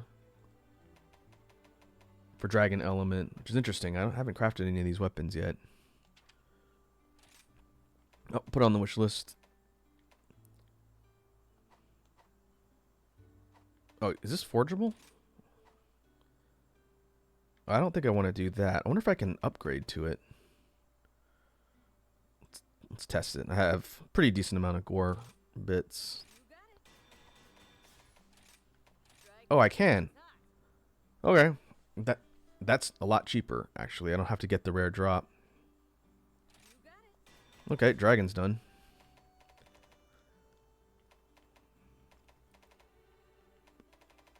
So that leaves Silver Rathalos for... Nope, that one's done. So fire, dragon.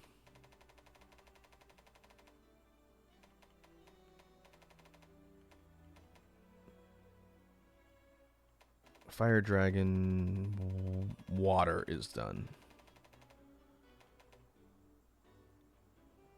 Yeah. We need water, ice, thunder. So Lunagaron, Astalos, Mizutsune. Okay, that's not bad. Those are all pretty farmable. We could go grab some Afflicted Claws from something. What should I play next? Well, let's see what my targets are. Afflicted, low-level Afflicteds might be okay. That shouldn't get me outright one-shot by everything in my shotgun set.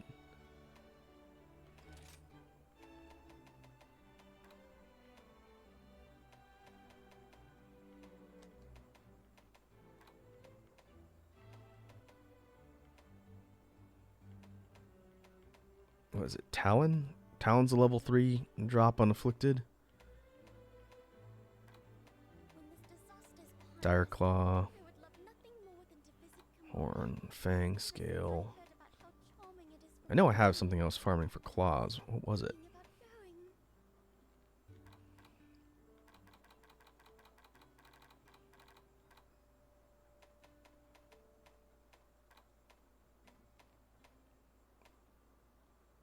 Oh, Hard Claw. This is it. So that should be Goss. No, it's not Sanitar. That's Shell. Is it just Goss? Is that the only thing I've been farming for claws? I guess so.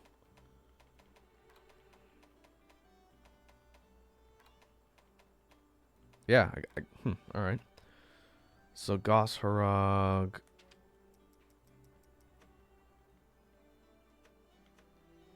Oh, no, that's not going to work. Its lowest form is Claw Plus. I guess we could do Claw Plus because that gives us regular Claw drops in the rewards. That would be okay. That's fine. We'll just drop to the lowest level we can go.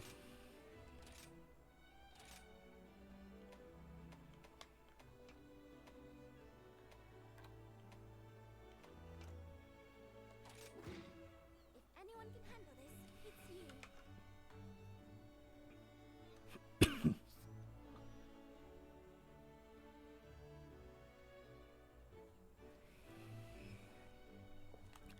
All right. Let's see if going in with my shotgun build is critically low defense. It'll be risky, but I don't think it'll be as bad as what we were doing earlier.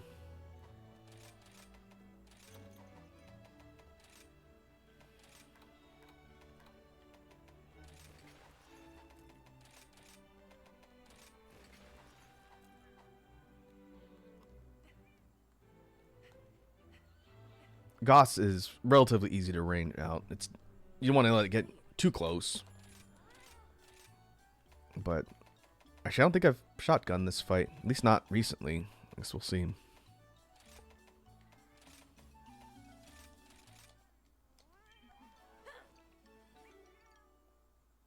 of that.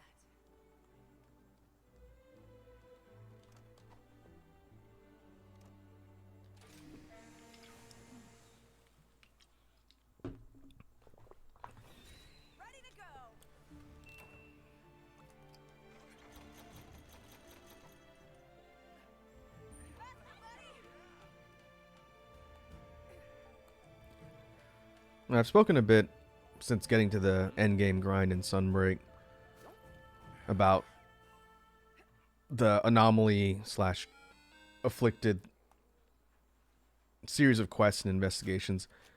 I think they're more fun than the guiding lands in Iceborne, just because it's a bit more of a sliding scale for the difficulty.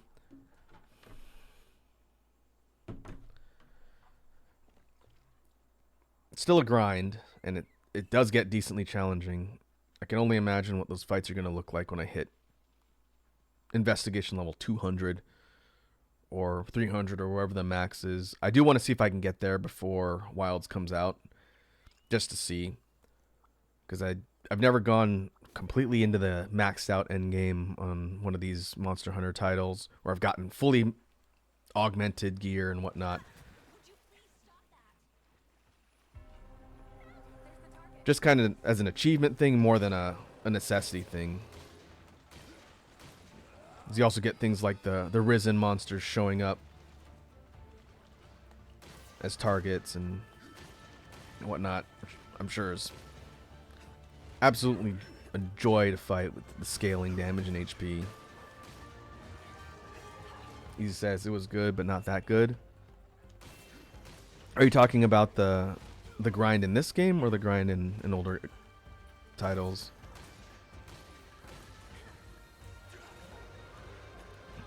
Alright, let's see if we can get some knockdowns. So guiding lands in Iceborne. What I didn't really like was how it was like zone and spawn based in order to find targets. The concept is really cool, having a dedicated map with all the different biomes kind of localized. But the idea that you had to kind of level up the guiding lands and it wasn't shared across multiplayer, and I don't know, I think it was a bit too complicated versus just having straight up targets to hunt.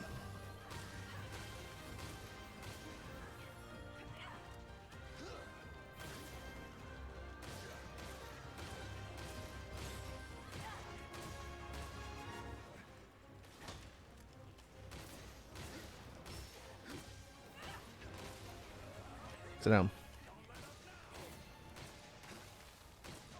Yeah, Easy says, love the concept, hate to do it. It seemed like a chore. And that's what kind of turned me off to the grind, because getting those augments was pretty handy, but it felt like for the amount of grinding you had to do, the reward wasn't as worth it to me. And some people really liked the Guiding Lands grind, and that's fine. It's not for everybody.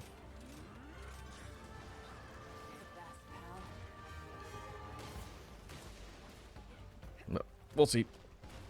I think as Capcom continues to kind of refine their master rank endgame grind, it gets better and better.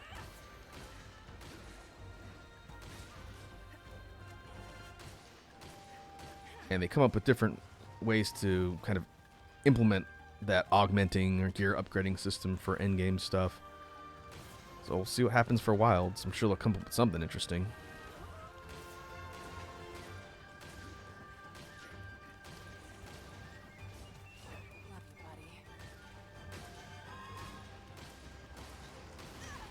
Ow, ooh, okay, that hurt. I owe you one.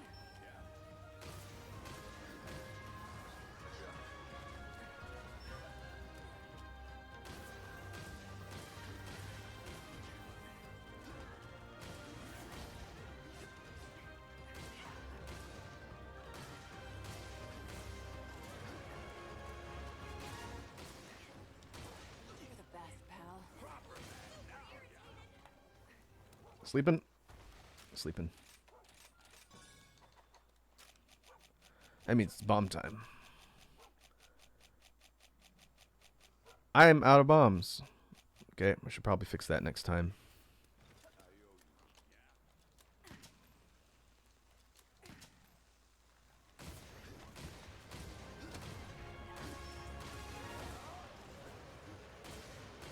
I'm either out of bombs or I forgot to put them on my gun loadout for items.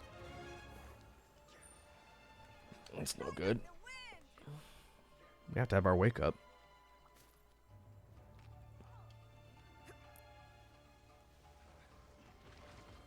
Oh, hey, it's Maggie. What's up, Maggie? You do what I say now. Let's see what you got.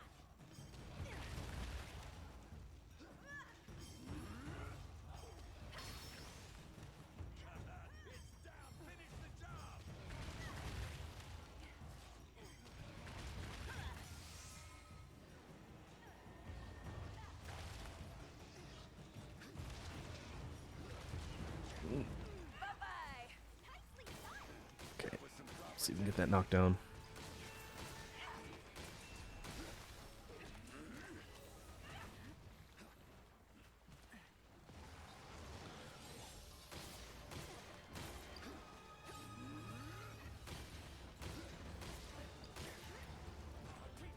Weak point is in a tough to hit spot, right on the foot. Got it.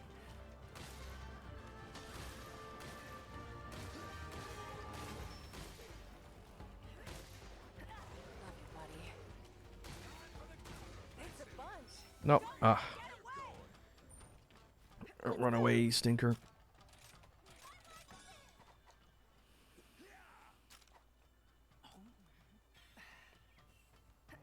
It's gotta be close to getting popped out of afflicted mode.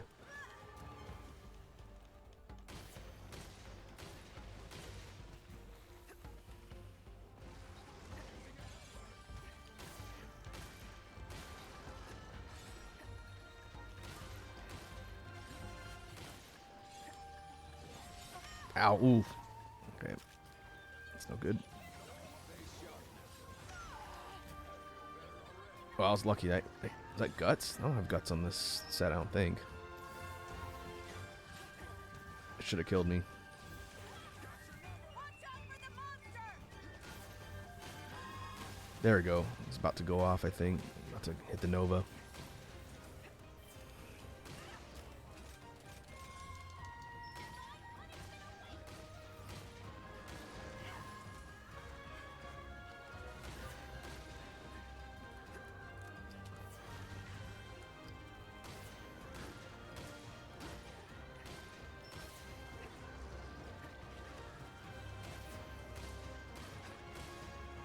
Let's see, what have we broken? Horns. The right hand, it looks like, not the left.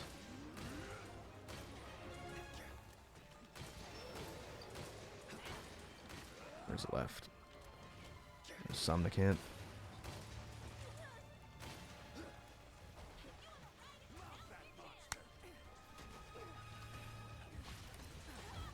Let's go for a ride. Free ride. How do you like that? It didn't even stand a chance. You do what I say now.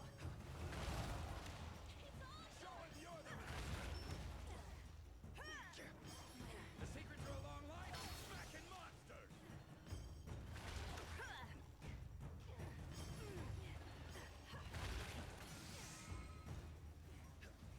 How are we doing? Coming up on 10 minutes. We'll probably get sub 15 if I'm really careful. Yahoo! That was quite a show,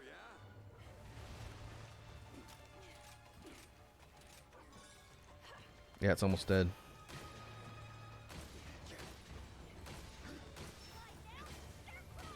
It sounds like we could have got sub 10 if I was really on my game.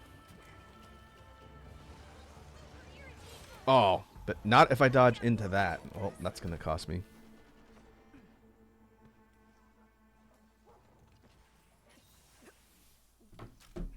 This ain't over yet.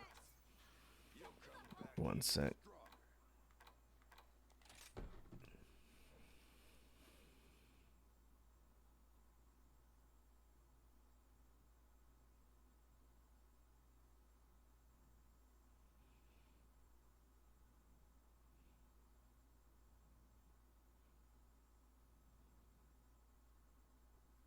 I'm just checking something real quick.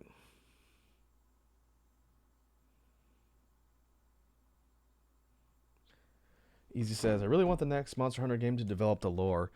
Yeah, I agree. I think, and one of the community content creators I follow that I like, Rurikon, fellow Gunlance main, has been covering the announcement and talking a lot. Him and Gaijin Hunter have been doing a lot of theory crafting on stuff for the next game.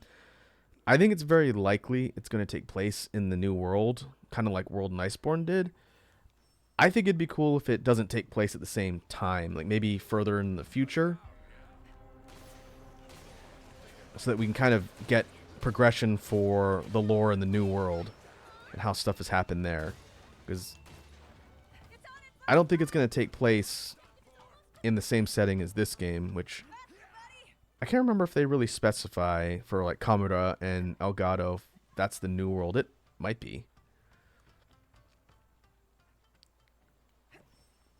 But you never know. If they could establish a whole new setting that's separate from every game before, or they can even jump further ahead. I just think that would be more interesting than going like back in time. Going forward, I think is more compelling.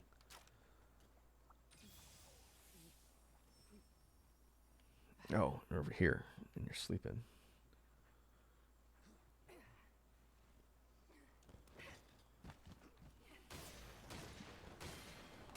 It's added like another 5 minutes onto my hunt because I got carded.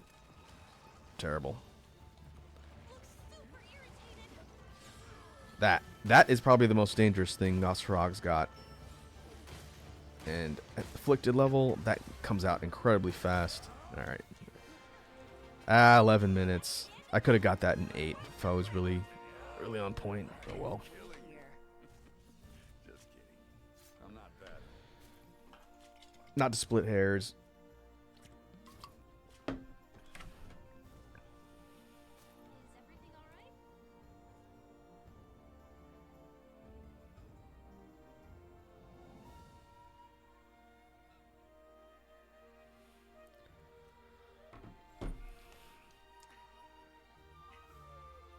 Okay, we need a couple claws. A couple of the level 1 claws for afflicted mats. Anything is good.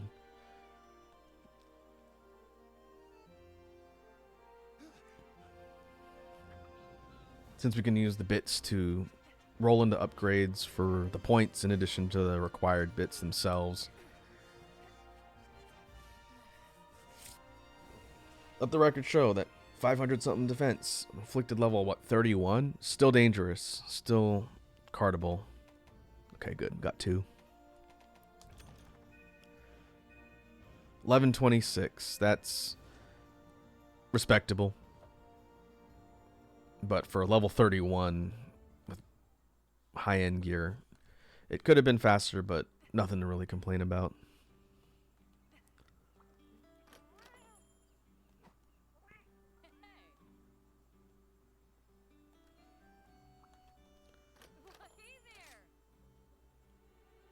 Okay, so this gets us Mizutsune's bow maxed out, I believe.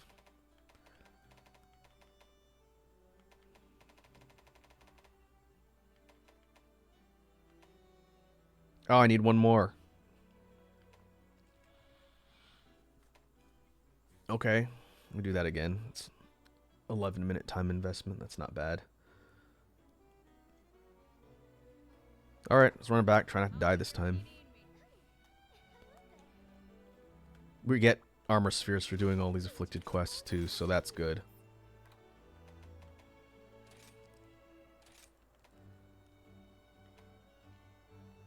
For this one, let's take the sisters. Let's go Hinoa on Hunting Horn, and we could put Minato on Hunting Horn, but she doesn't support really that well, so we'll put her on Lance. Anyone can handle this.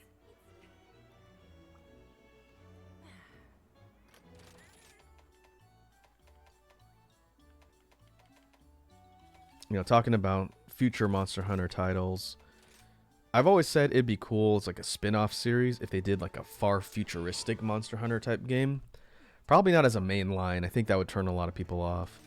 But instead of hunting, you know, your regular Rathaloses and Rathians and Diabloses, you're fighting like creatures on an alien planet. So like be like a whole different cast list of monsters to fight. And like The weapons would be interesting on how you would do that. That I haven't thought about a ton, but oh, I forgot to refill my ammo. But the idea that your targets are all like alien creatures and your tech level is like futuristic tech instead of kind of fantasy, semi-futuristic steampunk. It's a bit of a mix with the regular Monster Hunter universe. It's like they've got magical technology, but not totally modern technology. It's kind of unique. So instead of that, you would have like actual far future technology, but you still have to hunt things. I don't know.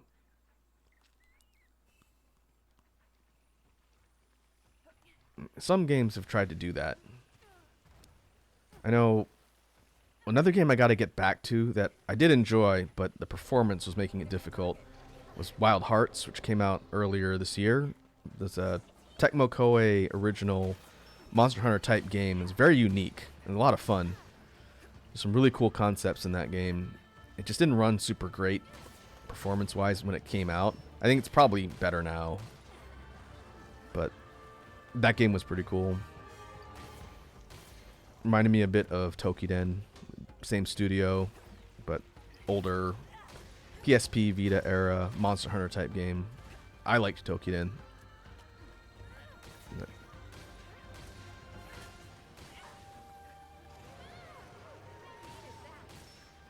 It seems like Wild Hearts is not going to be developed as a franchise, which is a shame. As a first entry, it was pretty promising, but it was partly backed by EA as part of their originals, and I don't know if it did well enough that they wanted to invest in it, which is a shame. So we might not see another Wild Hearts game. But as far as trying to break into the Monster Hunter type market while not just wholesale ripping the game off, I think they did a good job of coming up with a unique approach to it.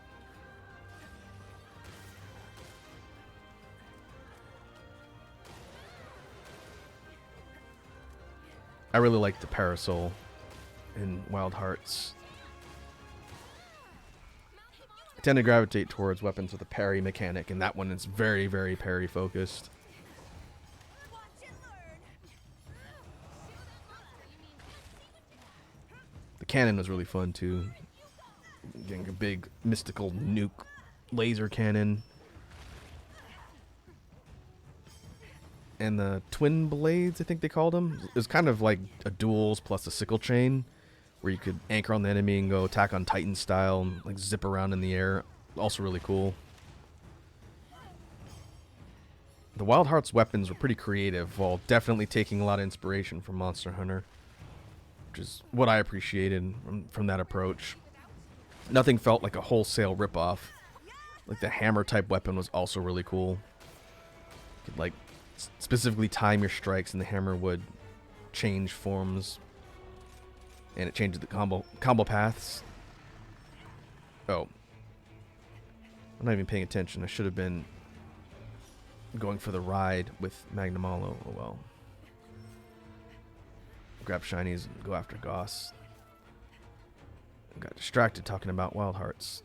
Faster, buddy. Yeah, let's make haste.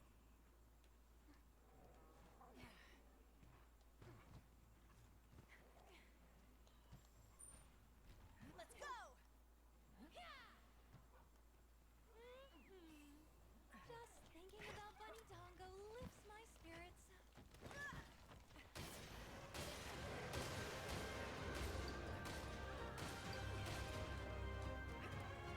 I think it's gonna pop soon. It's got its eyes on you. Ah, I jumped too early. Uh-oh.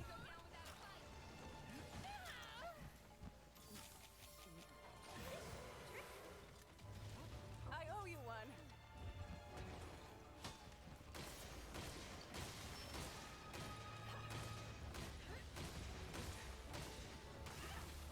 Sit down.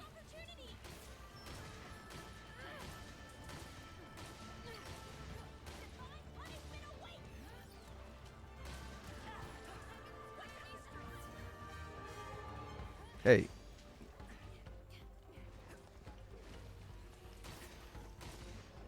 One of those little suckers knocked me over.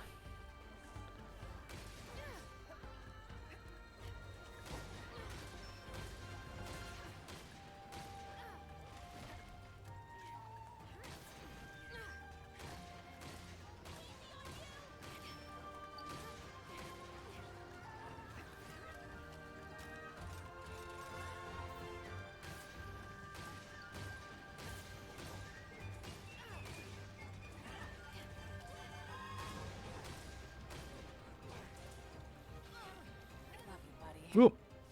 Nope.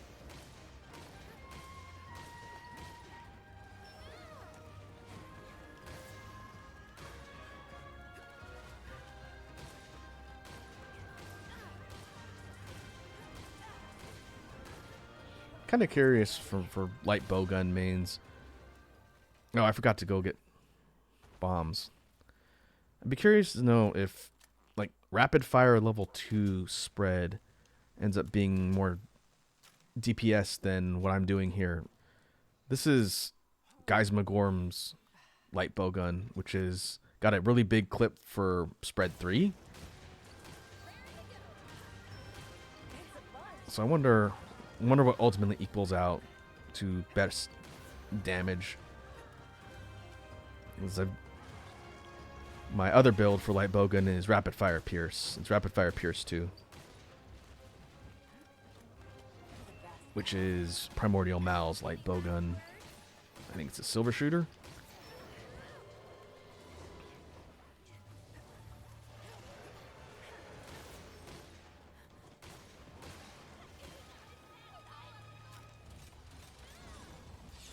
Ooh, that was actually a really stupid thing to do.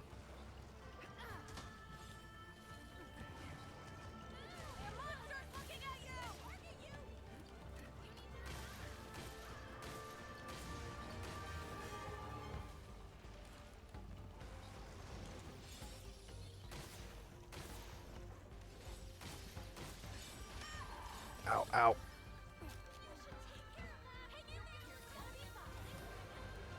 I needed that. No, Don't let her get away! okay. Cylinder 10. Making decent time.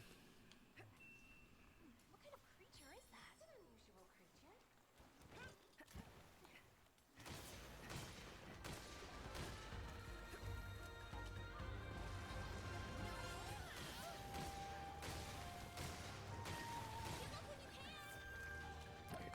I think just the hand is left.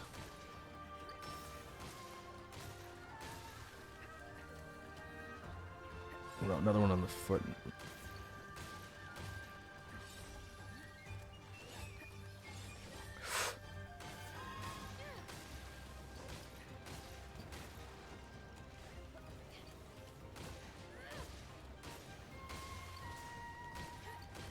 Shoot right in the butt.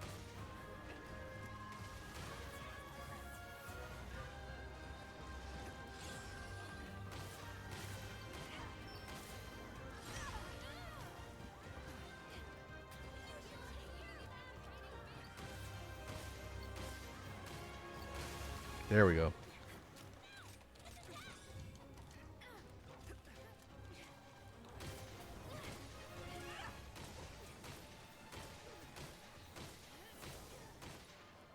Try and break the other hand.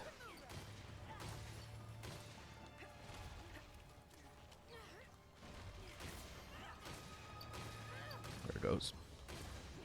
That's face, both hands.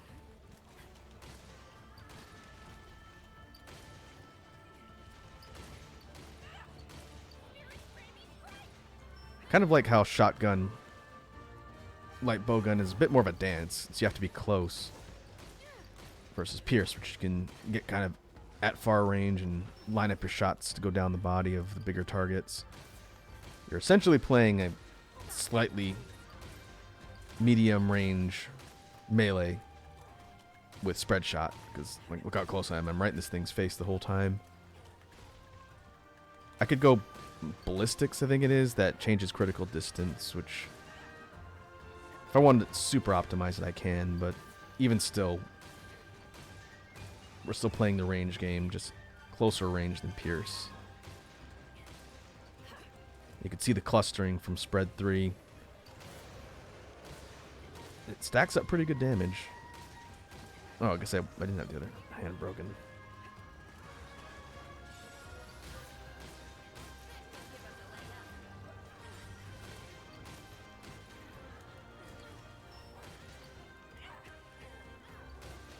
Oh, we're down to shrapnel.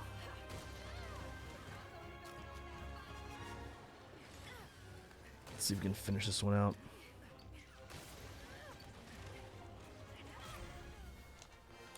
Oh, that's like 10 on the money. I was really hoping we could get under 10. It's like 10 and change. You did great. You were great too, Minoto. How about we celebrate with some dango? I've already made the arrangements. The message should be delivered by now. Let's make our way back. Master Buddy! Let's ride!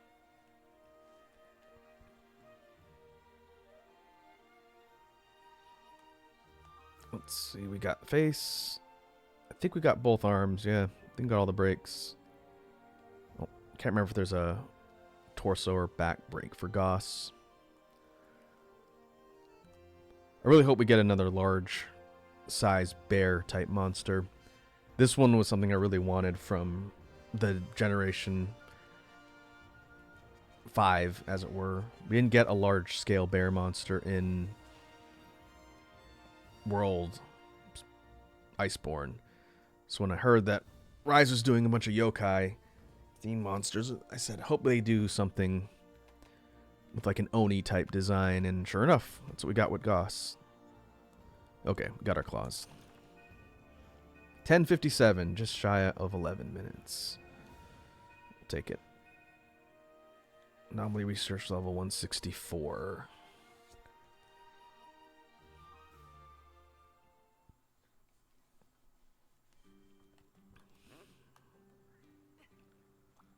How are things? Okay, now we're done with the water line, I think. Yep.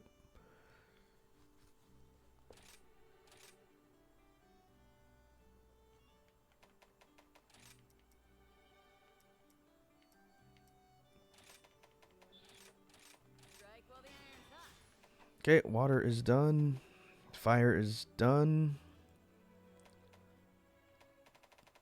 Dragon is done, so that leaves ice, thunder, and blast. Blast will be a miscellaneous project for later. So for Luna,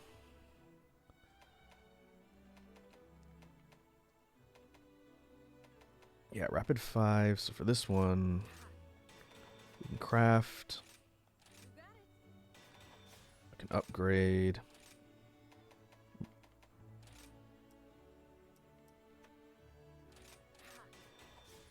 And we need more claws. We need more dead Gossorogs in the near future. What does Astalos' final tier require? More claws. Apparently I'm going to be murdering a lot of giant snow Oni bears. Okay. Well, we don't have to do all of that today. I could throw on one of my melee sets and probably do that fight in a fraction of the time. You could probably get sub 10 if we did duels. Easy says not the polar bear. We've got really lucky. We could probably do it in 2. Or I can find another target that I can drop down and farm claws straight up. We'd probably get them faster, but getting the tier 2 item is helpful. Let's see. What is up with my... Oh, this thing doesn't have barrel bombs. That's a problem. Let's fix that now.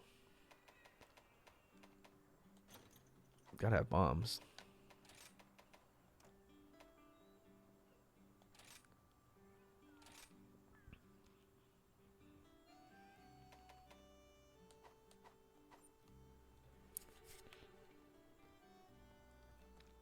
Alright. So still a pretty decent amount on the agenda. I think we will get ready to wrap up for today's stream.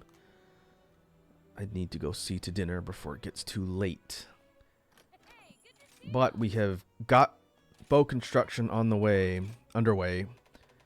I need to get a couple more scales from Primordial Mal to finish the last piece of armor I need.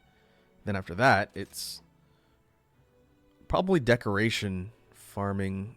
This particular loadout for the site I'm looking at over here, we need... Where's the... Here it is. Okay, don't need spread or pierce jewels outright. But we need attack jewels, bloodening jewels, crit element. I might have a couple of these from my other sets. Mighty bow, level 4. I definitely don't have one of those. Iron shell, flame scale, mighty jewel. Yeah, the bloodening jewel. What is that? That's one of the Magalas, I think. Oh no, that's a Primordial Mal and the rare drop from Rajang Heart. That is only from Furious. Yep, that's the mantle equivalent drop from Furious George. That's not too bad. In fact, it's actually kind of fun to fight Rajang with spread shot set. I just need to have higher defense or I'm going to get clocked. Easy ass. Any advice for a hunting horn set? Let me link you to the site that I'm using for builds, Easy, and you can take a look and then I can give some recommendations because I haven't built a master rank hunting horn set. But let me link you to the site that I'm using for builds in general, and you can kind of take a look at how they've broken down horn. Kind of depends on if you want to go straight up raw damage or if you want to focus on element or songs. So I'm going to put this in chat.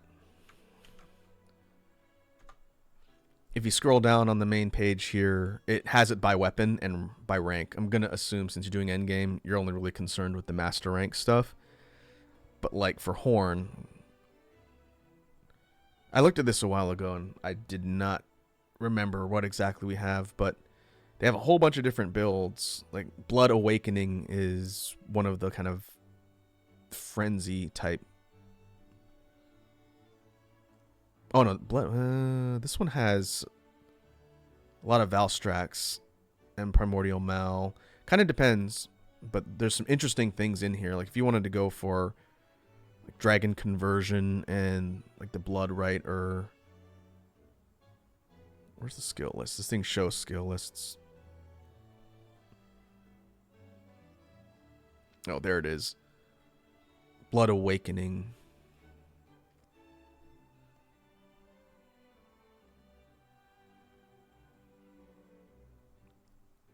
So you get the ability to get health back when landing attacks, which requires you to be in Blood Blight, I believe. So when you fight afflicted monsters and they put Blood Blight status on and you hit them, you can regain health. This gives you an attack bonus every time you do that, and I think one of the other ones just flat out gives you Blood Blight. I think it's Blood... A lot of these have similar names. Blood Right is the frenzy one, I think. Oh, no. Blood Right is damage converted to health when striking a broken part. So that's what procs the Blood Awakening. So you break a part, you hit it, you convert some of that damage to health. It boosts attack through Blood Awakening. Okay, that's how that works. This one comes with a lot of dragon conversion stuff too from Val. Easy says this weapon. I was thinking this type of weapon was a support. Hunting horn? Hunting horn is not a support weapon. A soul support weapon. It's actually one of the highest DPS weapons in the game if you play it right. Yeah. It does massive amounts of DPS just because how fast it hits and how smoothly its combos chain together then you throw in the buff states from the horn songs itself. It's not like it just hang out and buff the party. You go in there with Hunting Horn, and you can actually put out KO damage that rivals a hammer, which is a bit of a problem, I think. I think they'll probably tweak its moveset in Wilds to not quite be so DPS focused, but it's a very aggressive weapon. Hunting Horn's fun. I main that in base Rise here on PC. So I've got a bunch I crafted, but nothing in Master Rank yet. So I think if I was going to recommend some basic skills to put into a Hunting Horn set, Slugger for KO damage, Horn Maestro boost the power of songs, and I would say probably go for attack. Maybe go Weakness Exploit, attack up. Other skills like Part Breaker, pretty handy.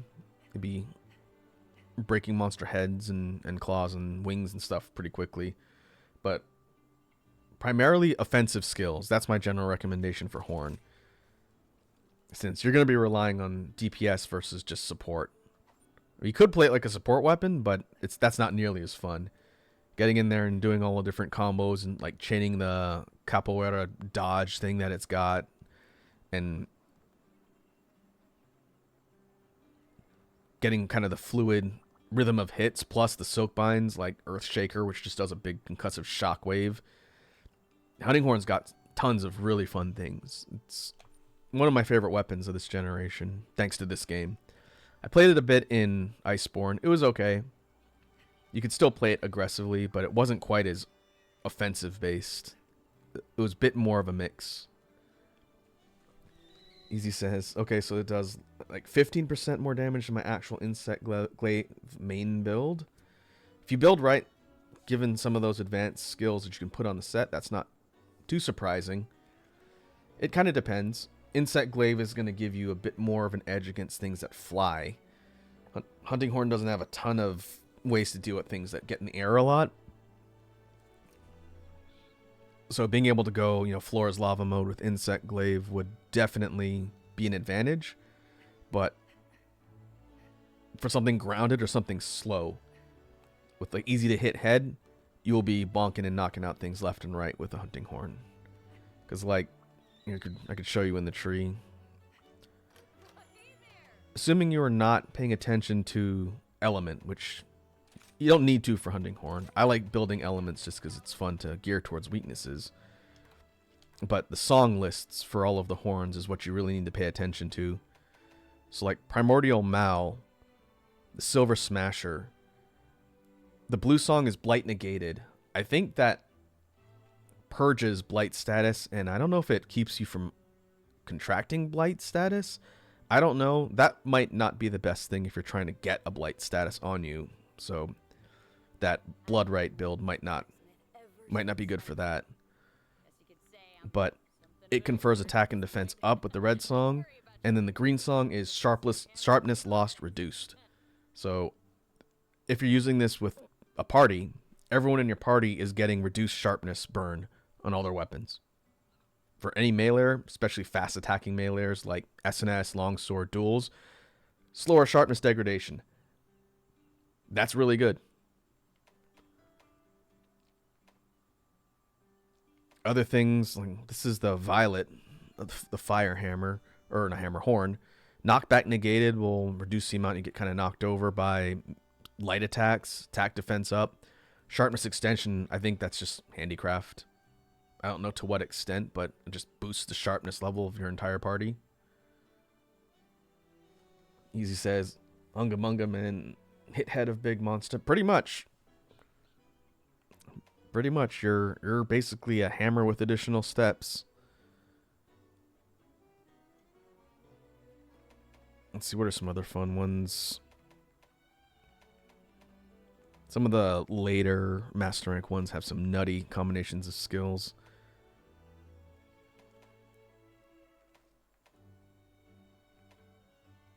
Here's another one that has sharpness, regeneration negated, wind pressure negated for the Cactus Sele. This is Flaming Espinas's hammer, or horn, sorry. Fire damage, good slots, 20% affinity. Sharpness regeneration, so your sharpness just recovers for the entire party without having to do anything. So passive sharpness regeneration, tack up. Wind pressure negated means you can run around Kushala all day and it can't knock you over.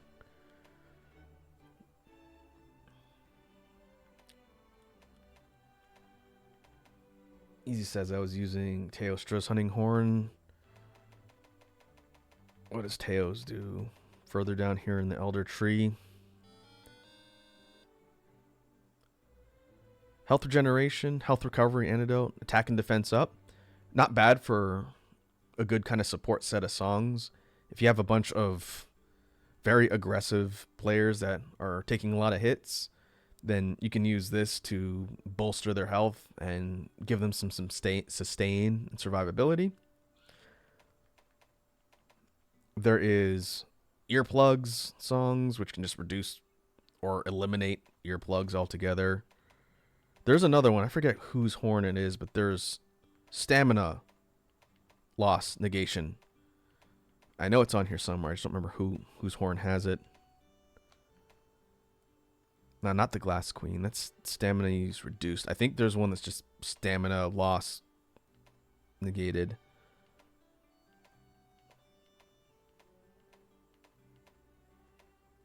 Stamina recovery up. That's good for weapons that use a lot of stamina, like the duels.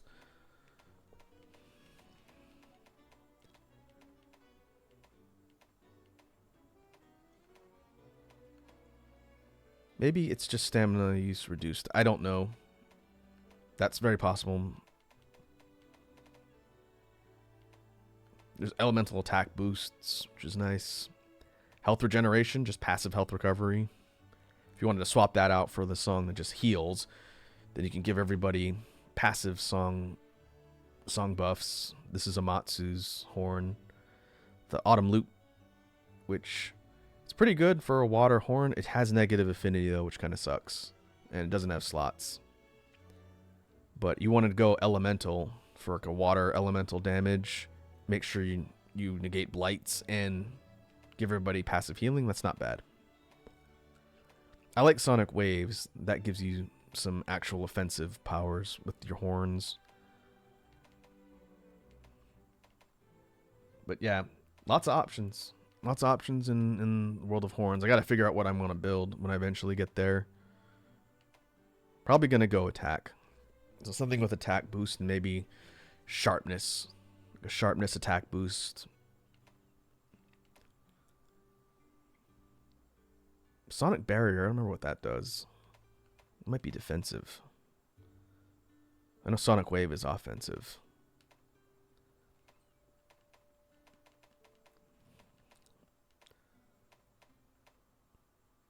Yeah, we'll see. We'll see. Eventually, I will get there. Goals to build functional sets for everything, and then if we have time before Wilds comes out, heavy bowgun will be last. I'm sure I can find some fun things to do with that weapon. It just doesn't really appeal to me too much. You can thank Valor Heavy Bowgun and Generations Ultimate for that. But we will go ahead and call it there for today's stream. We will be back on Sunday of this weekend. We have on the schedule a Beatbox Jam stream for Easy, since I know you're new. Those streams are where I talk with the community about beatboxing concepts, and then we use some of those concepts to create music. And those tracks that we create with our collective brain cells become part of my BGM releases, which are royalty-free music packs for content creators, streamers, YouTubers to use free of charge. And so a lot of that comes out of the jam streams, stuff we create. And a lot of times people get to name the tracks. And so that'll be Sunday. Let me go see who on the homie list is online that we can go raid and spread the good chill vibes to. I am streaming at a slightly irregular time for a bunch of people I know.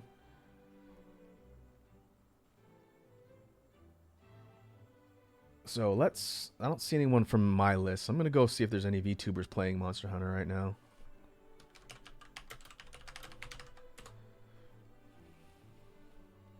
Easy says I will be dissing some rappers. Well, there's definitely no shortage of rappers to diss.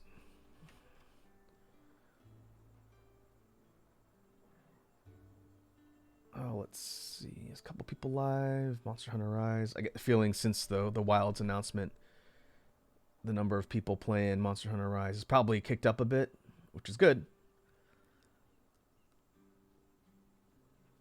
You love to see people actively playing a game. Let's see. Open lobbies. Let's try and find someone with only a handful of viewers.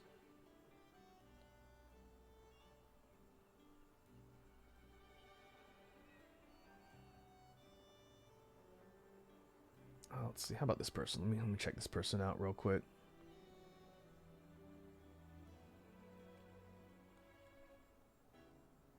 Okay, they're playing Rise on Switch.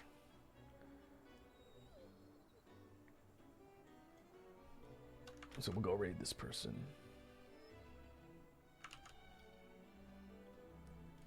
Alright, let me go ahead and mute this. We will go to outro.